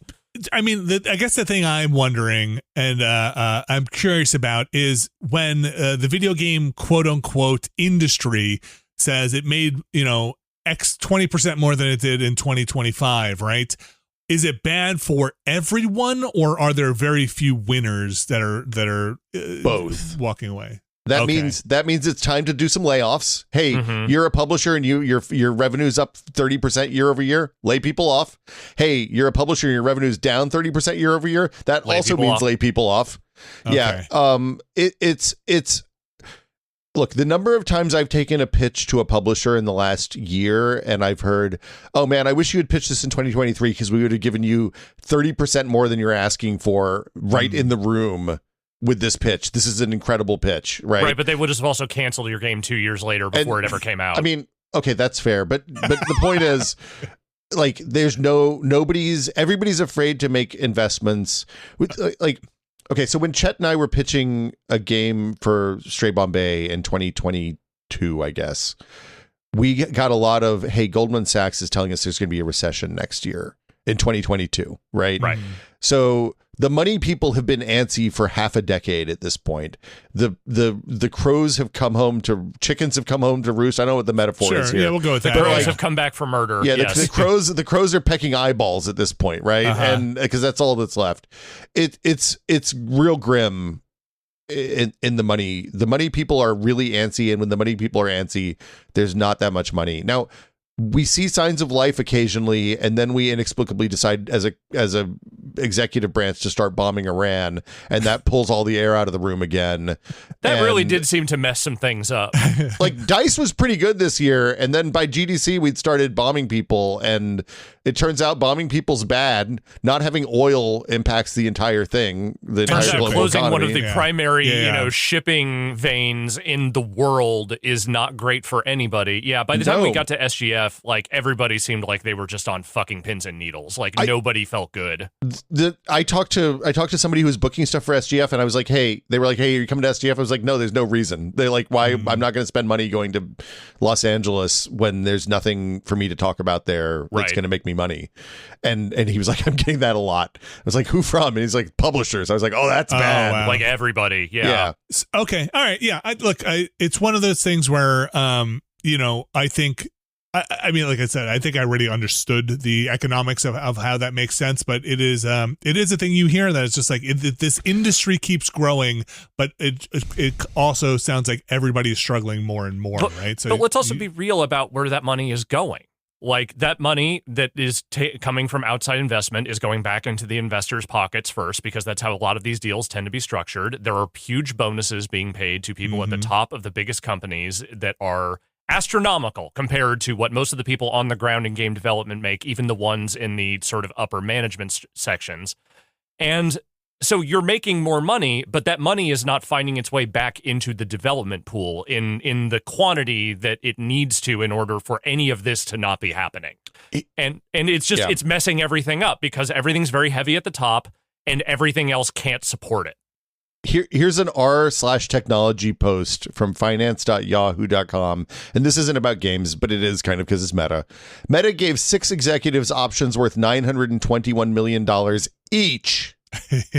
Then cut 8,000 jobs after a record $56.3 billion quarter. Yeah, right? It's a smash and grab. Yeah. So you saying we have a wealth gap problem? No, this is the first I'm hearing. No, about this goes beyond wealth gap problem. This goes into larger considerations around the fact that, like, it's not just about people making too much money at the top of these things. It's that everything else suffers because nothing is getting even a pittance of that money. Like, you can't just rot out the foundation and expect, things to continue to be healthy for a long time. Like, if you lose this much of your Western workforce, and I'm talking the broader game industry, like the sheer tens of thousands of jobs we have lost, how do you rebuild that? Like, how do you rebuild a version of the industry that looks anything like it was before when all those people are gone, nobody is reinvesting in a way to rebuild those talent pools, and nobody is really looking at it like at the future and saying, like, well, here's how we're going to fix A, B, and C. It is very much just like, no, we need to keep growing. Got to keep that growth going. Got to get those investors paid. We got to keep it moving. Well, and so the one bright note I will say is that the indie scene got better reaction at SGF this year than I think it ever has before.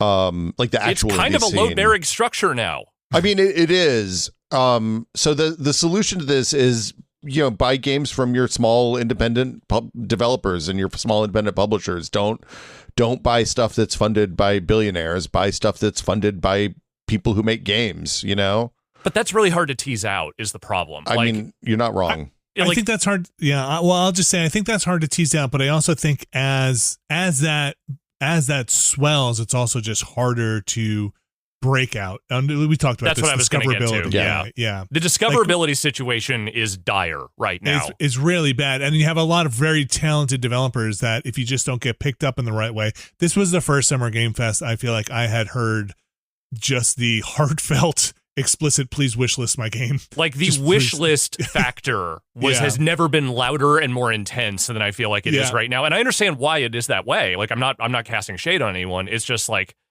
you are basically beholden to that algorithm, and you have to just hope that the right streamers or the right people come along to just get this into people's field of view, because if you don't, you're just gonna flail. And for a small team, sometimes that isn't the worst thing in the world. Like maybe they haven't put that much investment in. If it sells a little bit, that's okay. But a lot of the games we're talking about here are not that. These are games that people have been working on for at least a few years. Some money, some amount of resource has gone into it, and they do need some kind of return in order to keep doing this. Like you said, Will, to fund the next game, hopefully. Yeah.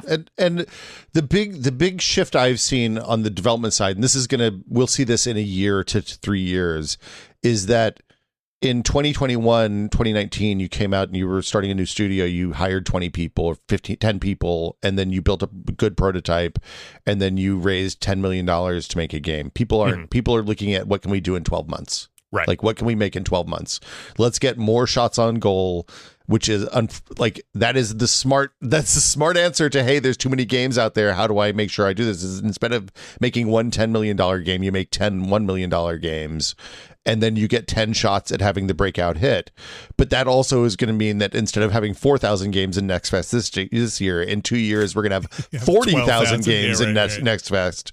And like, that's not tenable. So like, I see stuff like Sony pulling the less valuable games, and I see Apple is doing the same thing on the App Store. They're saying, hey, if your game is too much of a clone of something else, or you're not updating it frequently enough, we're going to delist you. Like purging shovelware, basically. Yeah, and it sucks because there's a lot of good games that are going to get caught up in that net.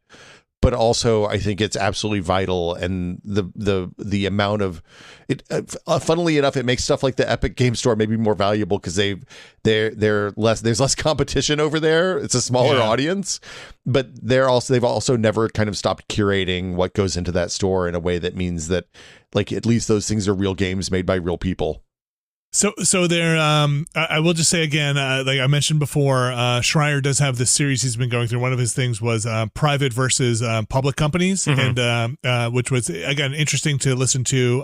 A lot of the stuff that he says in there, I think for our audience will not be groundbreaking truths, but the idea that when you're a public company, your mission, your goal, you're actually by law, need to get a return for your investors, right? Your like fiduciary duty is to raise money, make money for your people who've given you money. That's right. So you're not there to take risks and chance a thing.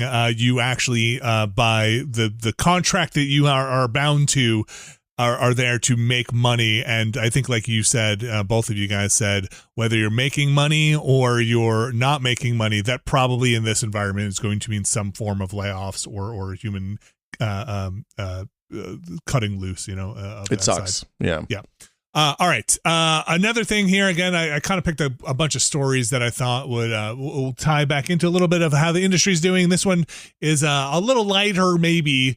It comes from Sega. Sega says that it had kind of disappointing sales despite strong reviews and ratings of Shinobi and Sonic Racing Cross Worlds, and that they would like to shift, or they're looking into shifting how they go about getting those games in front of people's eyes. From Alex, you're shaking. No, your head. I'm pressing the bullshit button on this one. Honestly, I really am. Like, I think they're full of shit on this one.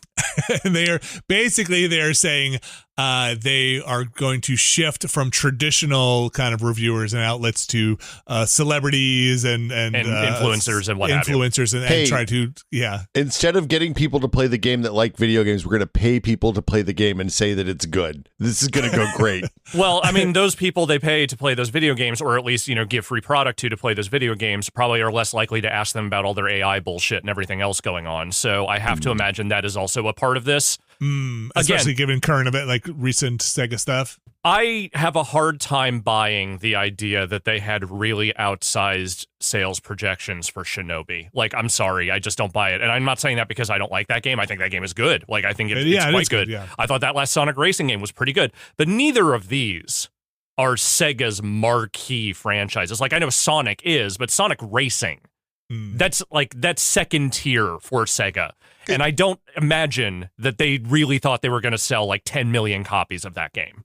Is there a kart racing game besides Mario Kart that actually sells in the modern era? Sonic, like that one, those games have done reasonably well for them.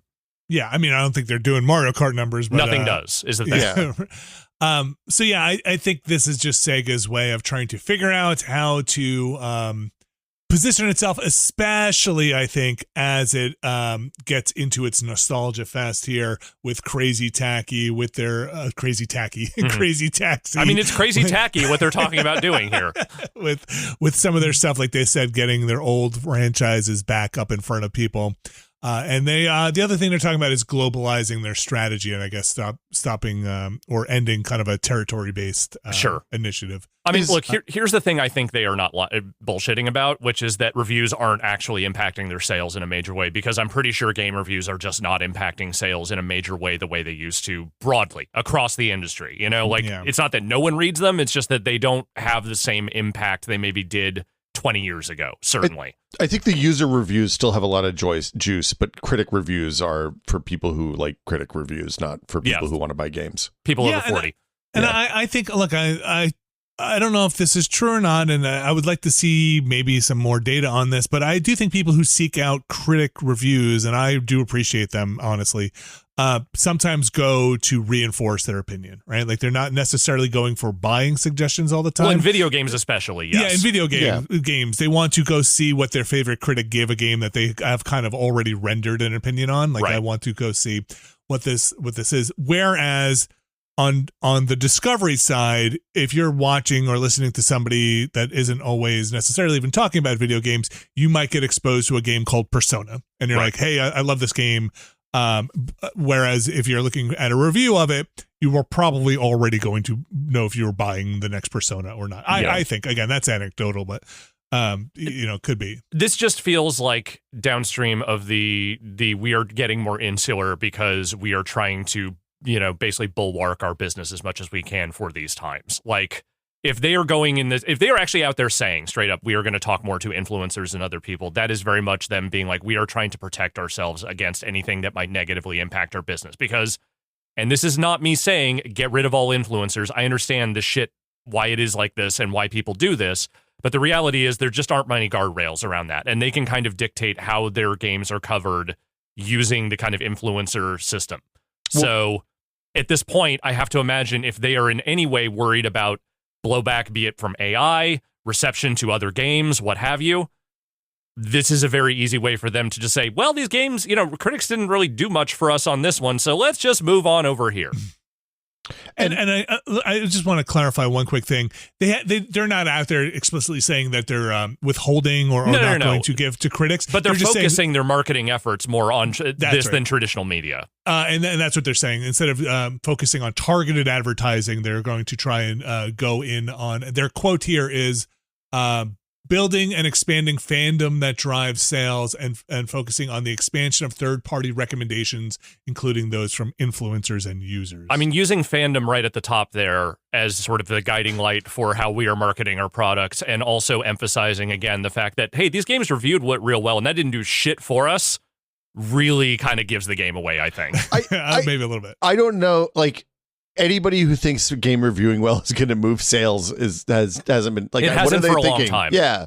Well, how about Metacritic? Does that still count as a thing for game sales, or is that more a publisher tool at this point? Publishers, it's about whether you get your bonus or not, is my understanding. If you're in a bonus situation, the thing to me is the other thing about influencers right now is the regulation on influencers seems to be waning in the U.S. at least under the current administration.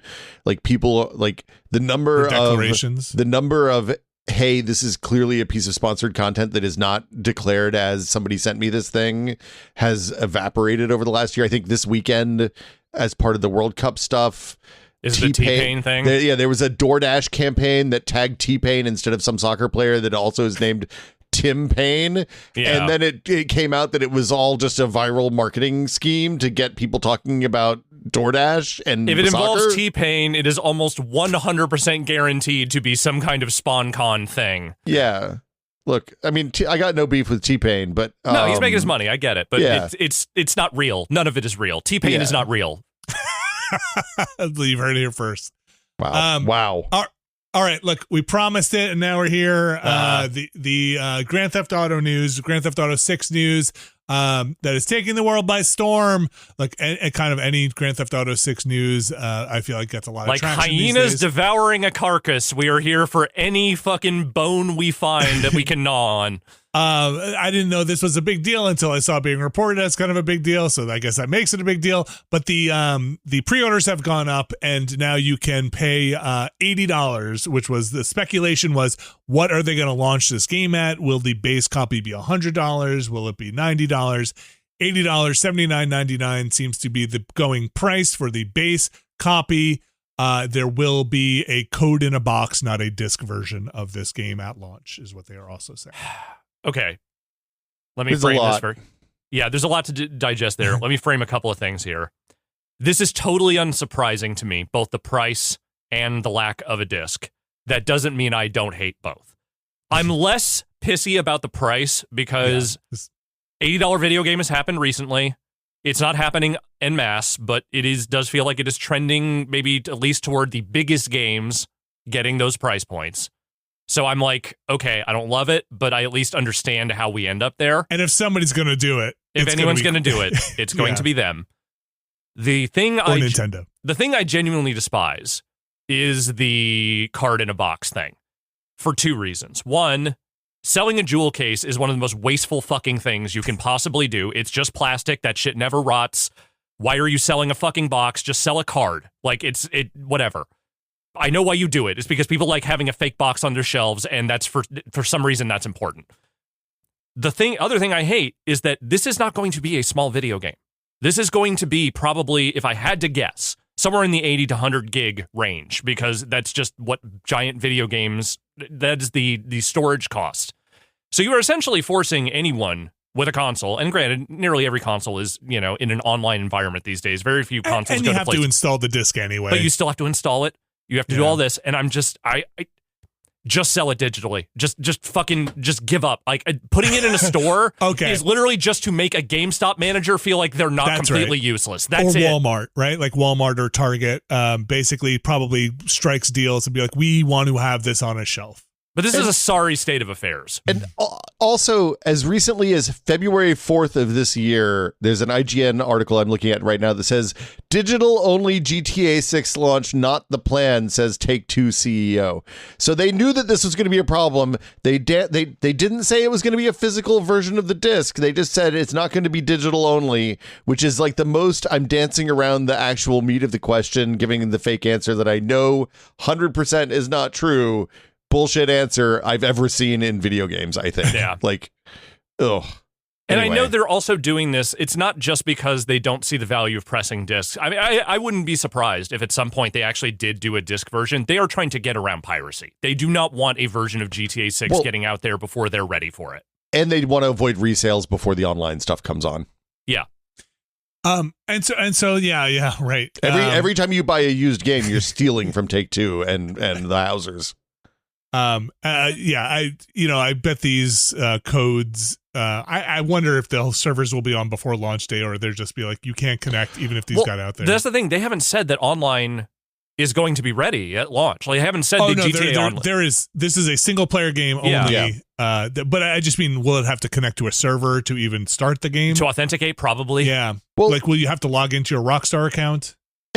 But the whole thing is weird because, like, this is actually a worse version than buying the storefront version of the game. Because at least if you buy it straight from the Xbox store or the PlayStation store, you have some sort of refund ability there. If you're buying a card in a box, nobody's going to take that back. Yeah. Maybe you just want that box. Maybe you just want that box. I'll 3D print you a box. So I got you. You need a box, Vinny. You're good.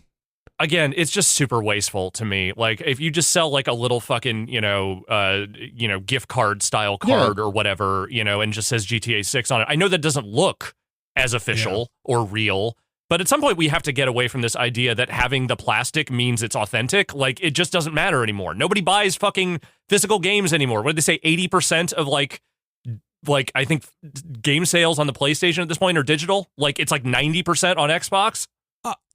Look, personally, I think for them, what they could have done or what they should have done, and I don't know all the details here, is do your $120 version of this game that comes in its box with a map of the cloth map edition, right? Like, do your thing for people who want the physical edition, knowing that if you made this for the masses at $80, you're going to wind up with most people buying it digitally. But this is also the game that I feel like a lot of people, the biggest mass market game I can think of in many years that people are going to want, whether they want a physical edition or a digital edition. I think those physical editions would have sold just fine. There are other versions of this game you can buy. There's an ultimate edition for $100. You'll get the, things you'd expect, premium versions of weapons and clothes and stuff like that. And if you pre-order before November 20th, you'll get the Vintage Vice City Pack, as well as a free month of GTA Plus. GTA Plus is the subscription you can do to Grand Theft Auto Online, which is the current, version of Grand Theft Auto Online. Right. Just a heads up. This is not a new thing that is coming with Grand Theft Auto 6. So you can pay money to get, I forget what it is, a certain amount of shark bucks or whatever they are in Grand Theft Auto Online, which is, you can play for free, but this is a subscription-based thing. You'll get a free month of that, apparently. Again, it's Robux for adults, Vinny. Yeah. Yeah. I want to just state here, our audience knows this already. I'll just state in case there's somebody who doesn't. Grand Theft Auto 6 does not have a new GTA Online. Not yet. This is they're talking about the existing one that's in there. Go watch, if you don't know what that is, go watch Crime Crew. It's a great series. You can get your fill of it. How long do you think it takes for them to spin up new GTA Online? Ooh, brother, that's a question. If I had the answer to even an inkling of that, I would probably invest a lot of money somewhere. I have no clue. I have a guess. Yeah, what do you think? Well, no, here's the thing is, I have to believe they've been developing that in parallel to their single player experience and everything else. I didn't expect it to be ready at launch because I figured they are going to take their time with this because, Red Dead Online didn't really hit the way they wanted it to. GTA Online makes so much money that they're not going to fuck around with it. But I feel like it has to be within a year of the game coming out.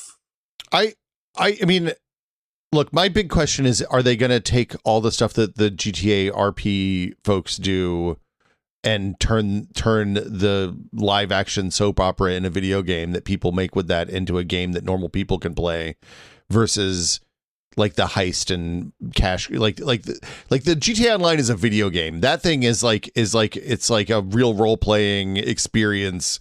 It's an MMO. It's like LARPing. Yeah. It's unlike basically an MMO.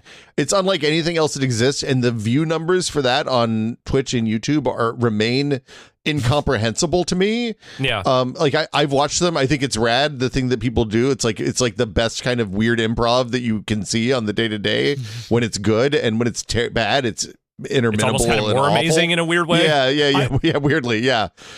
But yeah. I was watching some Crime Crew recently because I think that's a very fun series. People don't know it's where Abby, Russell, Dan Riker, and Alex and I went in and played some GTA Online and played the heist, right? Mm-hmm. And I was watching it, and it's funny because I'm listening to it, some of these fun moments we had in it, and I was like, yeah, man, that was a lot of fun. And then there are moments where we're just sitting there trying to get the damn game to work. Yeah. How fresh, like, remember how buggy that was, Alex? And like the times it would crash out, cars would start flipping out, people would just like you just bomb out of a thing. We were frustrated a lot. Yeah. We had to move recording days, and like just wasn't work. Servers just wouldn't work. Like hacking was a huge problem. There was a lot of like stuff about GTA Online that has always been very rickety and very exploitable. Rickety, yeah. Yeah. But they, the thing is they've always managed to kind of glide over that stuff by just stuffing it full of shit over and over and over again. It's worth noting, remember, GTA Online launched a month after Grand Theft Auto 5 came out. And it was a much smaller, much more barren version of the thing that exists now. Yeah. But they had the mode going. They had a version of it running that you could play online. And I don't expect them to do this in a month. I'm not expecting it in this calendar year. But I do think that if you are building this game and you're building the online mode in parallel, you're not waiting more than a year to get that thing out in front of people. It's the thing though, like, the modded version of GTA 5 has more people playing it right now than GTA 5 on Steam, right? Yeah. Like, it's wild. Like if they don't capture that, they've messed up, is the way I look at it. Like, and I think they have to be smart enough to know that. Yeah. I don't know a year. I guess it really depends. This game is going to sell oodles. It will sell more copies than most other video games will sell combined this year. It is, yes. It is launching. It is launching in a rougher climate, though. But I think this will outsell, and I think this will set records. I think if this was on PC at launch, we would not ever talk about another video game sales record at launch because they would just establish the impossible one. I think not having it on PC does limit it a little bit, but I still think it's going to sell gangbusters. At the same time, though, if the online has become, I mean, I realize that there's an enormous, this is an iceberg situation where the people who are still playing GTA Online are a small percentage of the overall GTA 5 players over the last, 18 years that game's been out, or 20 years that game's been out. No, it's been 13 years. Okay. The point, though, is if oh God, I lost the point. No, I got it. If they're doing this, and like, do you remember EverQuest 2? Do you remember when EverQuest was the biggest MMO in the world? And they were like, look, we got you. We got better graphics. We got bigger world. The animations aren't janky. It doesn't look like it was made for 3DFX cards. Like, this is going to blow. And then like 18 people played it and went away in 3 years. It did not last. That's why we don't have a World of Warcraft 2. Or an EverQuest 3 for that matter. Yeah, like there's a real possibility that they don't, like, if they don't, they're not going to capture that existing 200,000 people that touch GTA 5 role-playing stuff every day unless they actually make something that supplants that, right? And in the ways that matter to players. So yeah, we'll see. It's the base, right? You're saying like who has the base for this? Like capturing that online audience. There's two audiences. There's the single player people who are going to buy it and they're going to go out and spend $80 and they'll pay $100 for the I get this 3 hours early version. All of that stuff they're in. The people who are playing online every day that have generated I don't know if I assume the role-playing people playing the modded versions don't generate any revenue for Take-Two. But they're not going to get those people Like they're not going to suck them in and start monetizing them unless they provide something that's actually better than the role playing experience.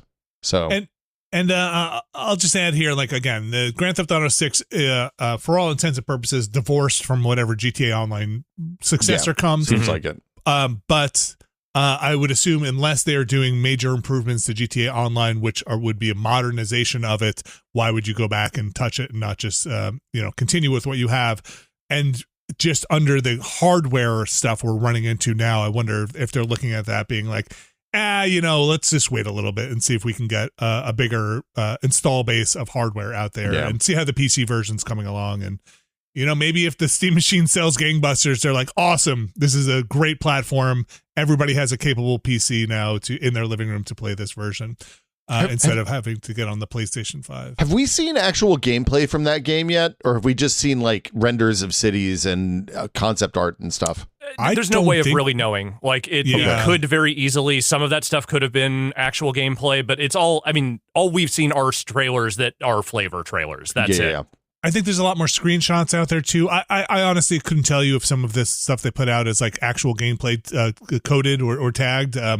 I'm very, very curious about that game, but I'm not salivating. Like I'm very, very curious. I want to play it, but I'm not gobbling down every piece of media that comes out. No, I'm not either. But here's the thing, and there's one reason I am kind of slightly salivating about it. It's not because I'm the biggest GTA fan in the world. I thought 5 was actually kind of a bad game that was sort of interesting when you got to the online part. But I'm really dying to know, what does a Dan Houser-less GTA look like? Sure. What does a Benzie-less, GTA look like? It's Sam Houser still, so it's not everyone from that original sort of creative core gone, but what does a version of a script that doesn't have Dan Houser's touch on it look like?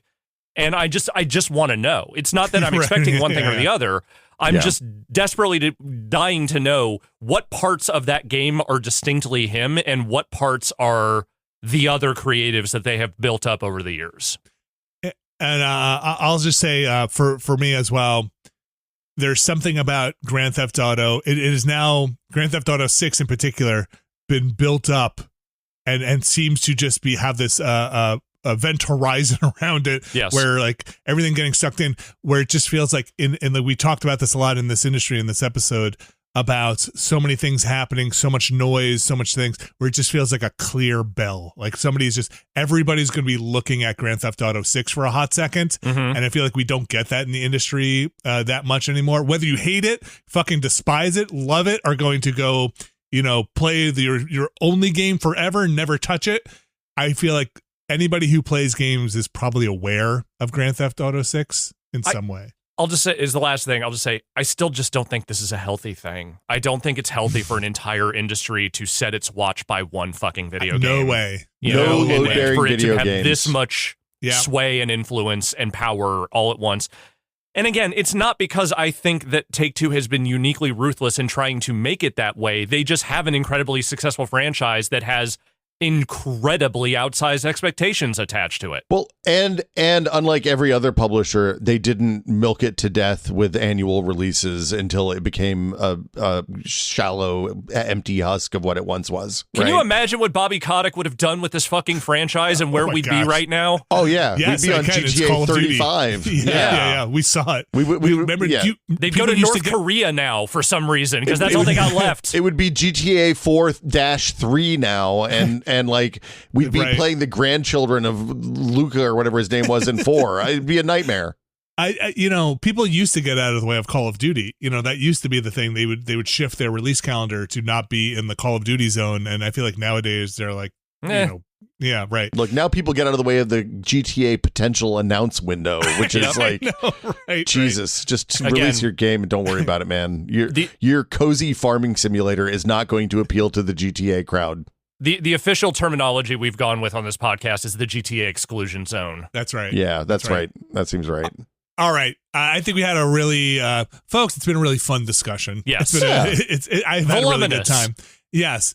But we are going to start wrapping things up. You got a graduation to get to. We got to get you out of here. I do have to move pretty soon, which means that I'm going to do one email here. Okay. Because we did actually touch on a bunch of the emails we had, which are, talking about the industry. The ones I had pulled already were the biz. Yeah, a lot of stuff about the business, and I think we had a pretty in-depth conversation about that. But if you send an email to podcast@nextlander.com, we do read them. A lot of emails came in, some health insurance stuff that had come in, some other things that are not meant for public discourse came in, and we do appreciate it. We read them, so thanks everybody for sending those in. Podcast@nextlander.com. I've got one email I'm going to take here because we've covered a lot of stuff, and I do have to kind of start wrapping things up here. Are you both ready? This is going to be... I'm braced. Okay. I need you to do some arithmetic here, okay? Oh, that's a bad thing to ask of me, but all right. It's not a lot. It's basically going to be counting on your fingers. Ready? Okay. This one comes in from Zach, and I'm going to, before I give the premise away, I need you to do this little experiment for me, okay? Now, if you were mimicking the sound a train makes, right? Uh-huh. What, Will Smith, what might you mimic? How might you mimic the sound a train makes to a child? I would say choo choo. Benny. Yeah, what would come before that? Like a chugga chugga type situation is what you're looking great, for? Great. Okay. Now I need both of you to count on your fingers. You can do this kind of softly into the microphone to not throw each other off. But we need to know, I want to know it right now, verified, how many chuggas you do before the choo choo if you were basically explaining this to a child. Is this like a hold your hand in front of your face if you have cancer situation? You're going to hit me? No, just count. What does my brain naturally want to do? So is each chugga count, or is a chugga chugga one technical thing? I think each chugga counts. So a chugga chugga would be two. Okay. Yes. Okay. I think it's like 6. Wow, that's a lot. Okay, Alex. That's about as I chugga chugga chugga. I'd say it's like 8 for me. Yeah. Okay, I was just gonna go. I go fast, but I think that's what I would do. I've got 4. It's always even. It's always even. I don't. Chugga. It could be. I don't think I have a number. I don't think I have a fixed number. I think I'm variable. I think part of the reason I go to 8 is because chugga chugga. The only other thing a chugga chugga means is like hardcore breakdown. You know, in a song, like, you know, the but you think in 4s a lot when you are writing songs. So I'm thinking in like 4s, and that's where I ended up. Well, Zach writes, this came up with some friends a few weeks ago. My wife and I say 8 chugga chuggas. Now, I think that might count as... That's 16 by our count. Yeah. So that's doubling what I did. Yes, that's a chugga. That's a lot. That's too many chuggas. That's too many chuggas. Chugga, choo-choo. That's too many before they say choo-choo, which they thought was normal, but so far haven't found anyone else. No, that's insane. That is like chugga edging. Yeah. It's too many chuggas. Yeah, no, man. I got to get, once I get to 4, maybe 8, I got to get the choo-choos out, or else I got problems. You need to release. Yeah, you can't hold the choo-choos for too long. Pent up, man. Well, thanks for the question. One for the ages. I'm going to say I just go 4. Chugga, choo-choo. I'm a pretty quick. I've always been a quick on my choo-choo. You want to get in and get out, you know? Wow. That was a problem for me always. Your kids are so lucky, Vinny. Vinny, he's a 4 chugga choo-choo. Yeah. My daddy's a 16 chugga choo. Oh, he must really love you. Yeah. Hold on. You know what? Sometimes you just got to write down the name of the show. So, 4 chugga choo-choo. 4 chugga daddy. All right. Wow. That is going to do it for the show. Like we said, Brad's been out, so we haven't been doing Watchcast stuff that's going to put our Summer of Star Trek on hiatus for a little bit as we wait for Brad to come back. Alex, you want to kind of explain to folks where they can find more information about the Summer of Star Trek? So I'm going to put up another post before we're done here this week and we go on break, and just say that, like, right now for the next couple of weeks, I think there's just going to not be a Watchcast until we come back from the vacation. If Brad is still out when we come back, we will probably end up doing Twilight with Abby. At least for a week. Oh my God. At least for a week. I'm going to say that she was, because this is going up out of order. We recorded Never Been a Better Podcast. She was pitching it again. Yep. I don't know if she's going to hear this first here. That's fine. But so what I'm saying is that, like, basically, Abby and I have talked about this a little bit, and I think the Twilight thing is going to be our fill-in whenever we need to do, like, an emergency episode or anything. I think that's very funny. So we're not necessarily planning on doing all 5 movies in a row. We might just do the first one, depending on how long Brad is out. But that is basically, we will give you the information about what we are doing when we come back from vacation. Amazing. But I will put a post up on Patreon, just lets you know there will not be another Watchcast probably for at least another couple of weeks. Okay. We do have some other stuff going up on Monday. Like we said before, we had the Steam demos that were cooperative in nature going up. We have a patron's choice going up, or is up now. The poll is for our Friday stream. I think, Alex, you've got Video SOS. Yep. Your version of picking weird internet and other videos. Let's just say old videos that are stupid. Those are always fun. We got a couple of other options on there as well if you want to check them out on the poll.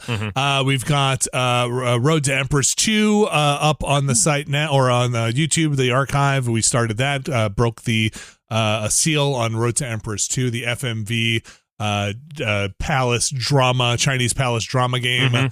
All up on the Patreon, where you can go and yes, on YouTube, where you can go support us. We've got Never Been a Better podcast going up soon. We'll have a Planorama. Like I said, we've been recording a lot of stuff as we get ready to take a bit of a break here. Planorama will be going up, I think, next week as well.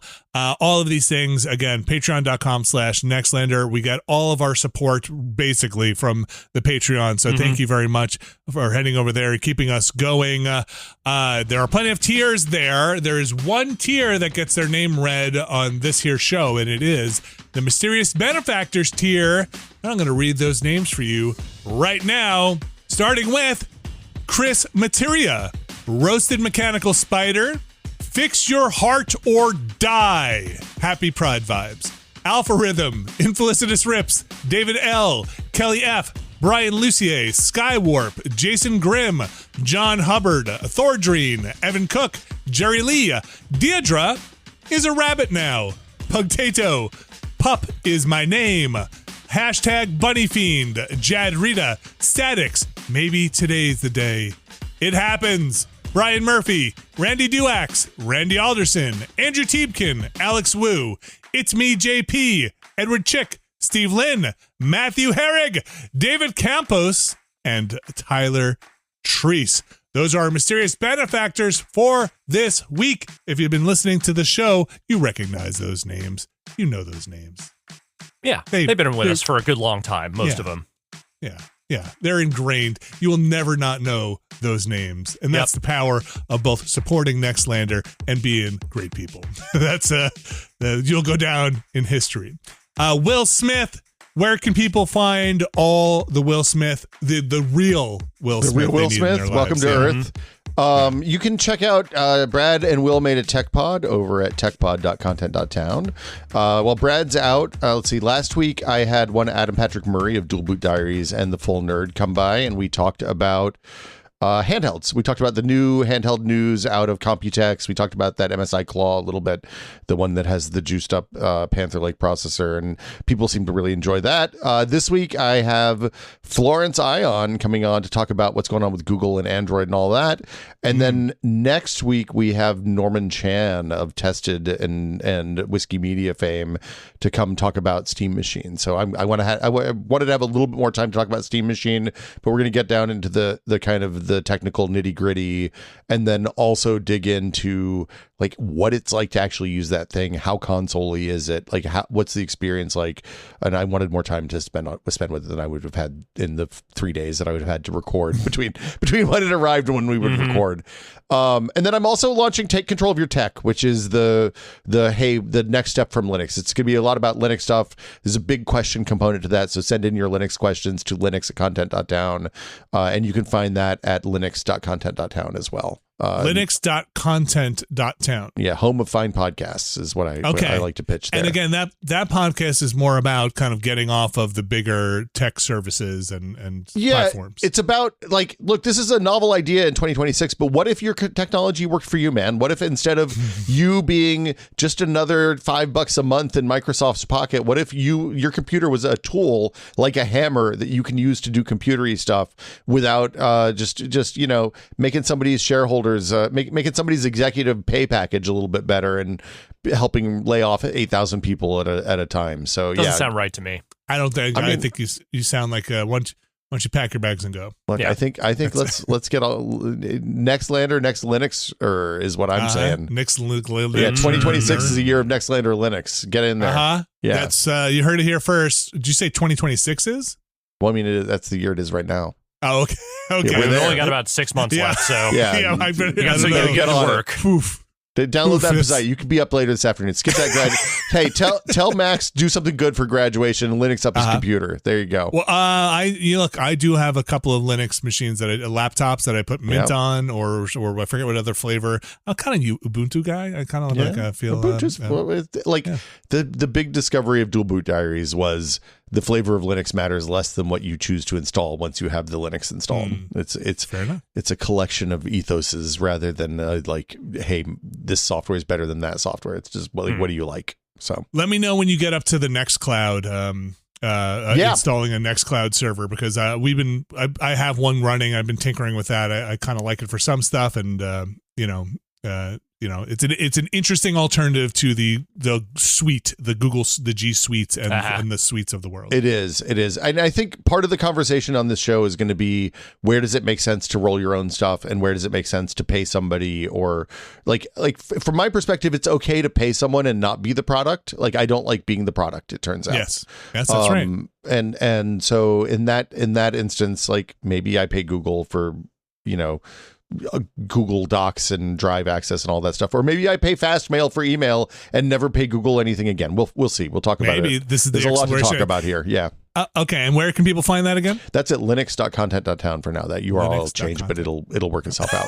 Okay, they'll figure it out. Yeah. All right, Will, thank you so much for coming in, especially on some short notice here. Appreciate it, and I appreciate your perspective into the industry. It's always fun to chat with you guys and tell stories about the guys at baseball games sitting behind me. So always good.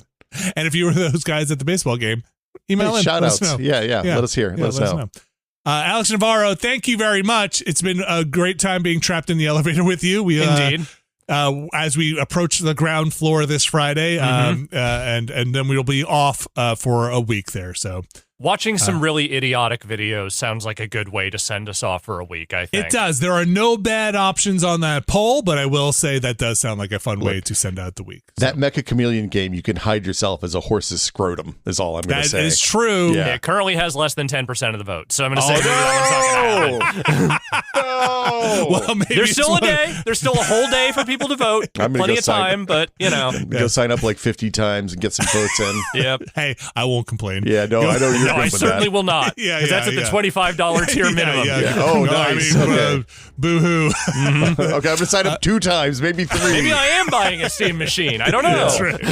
All right. Thanks, everybody, for joining us. We'll be back not next week with a fresh one. We'll have Never Been a Better Podcast in the main feed, and we'll also have a new one coming out next week as well. Yep. But we'll be back the week after. So thanks for supporting us. Thanks for sticking around. Thanks for supporting the people we love having onto this podcast, like Will Smith as well. And Abby Russell has been on a lot of our content this week as well. So your support helps support them as well. We love y'all.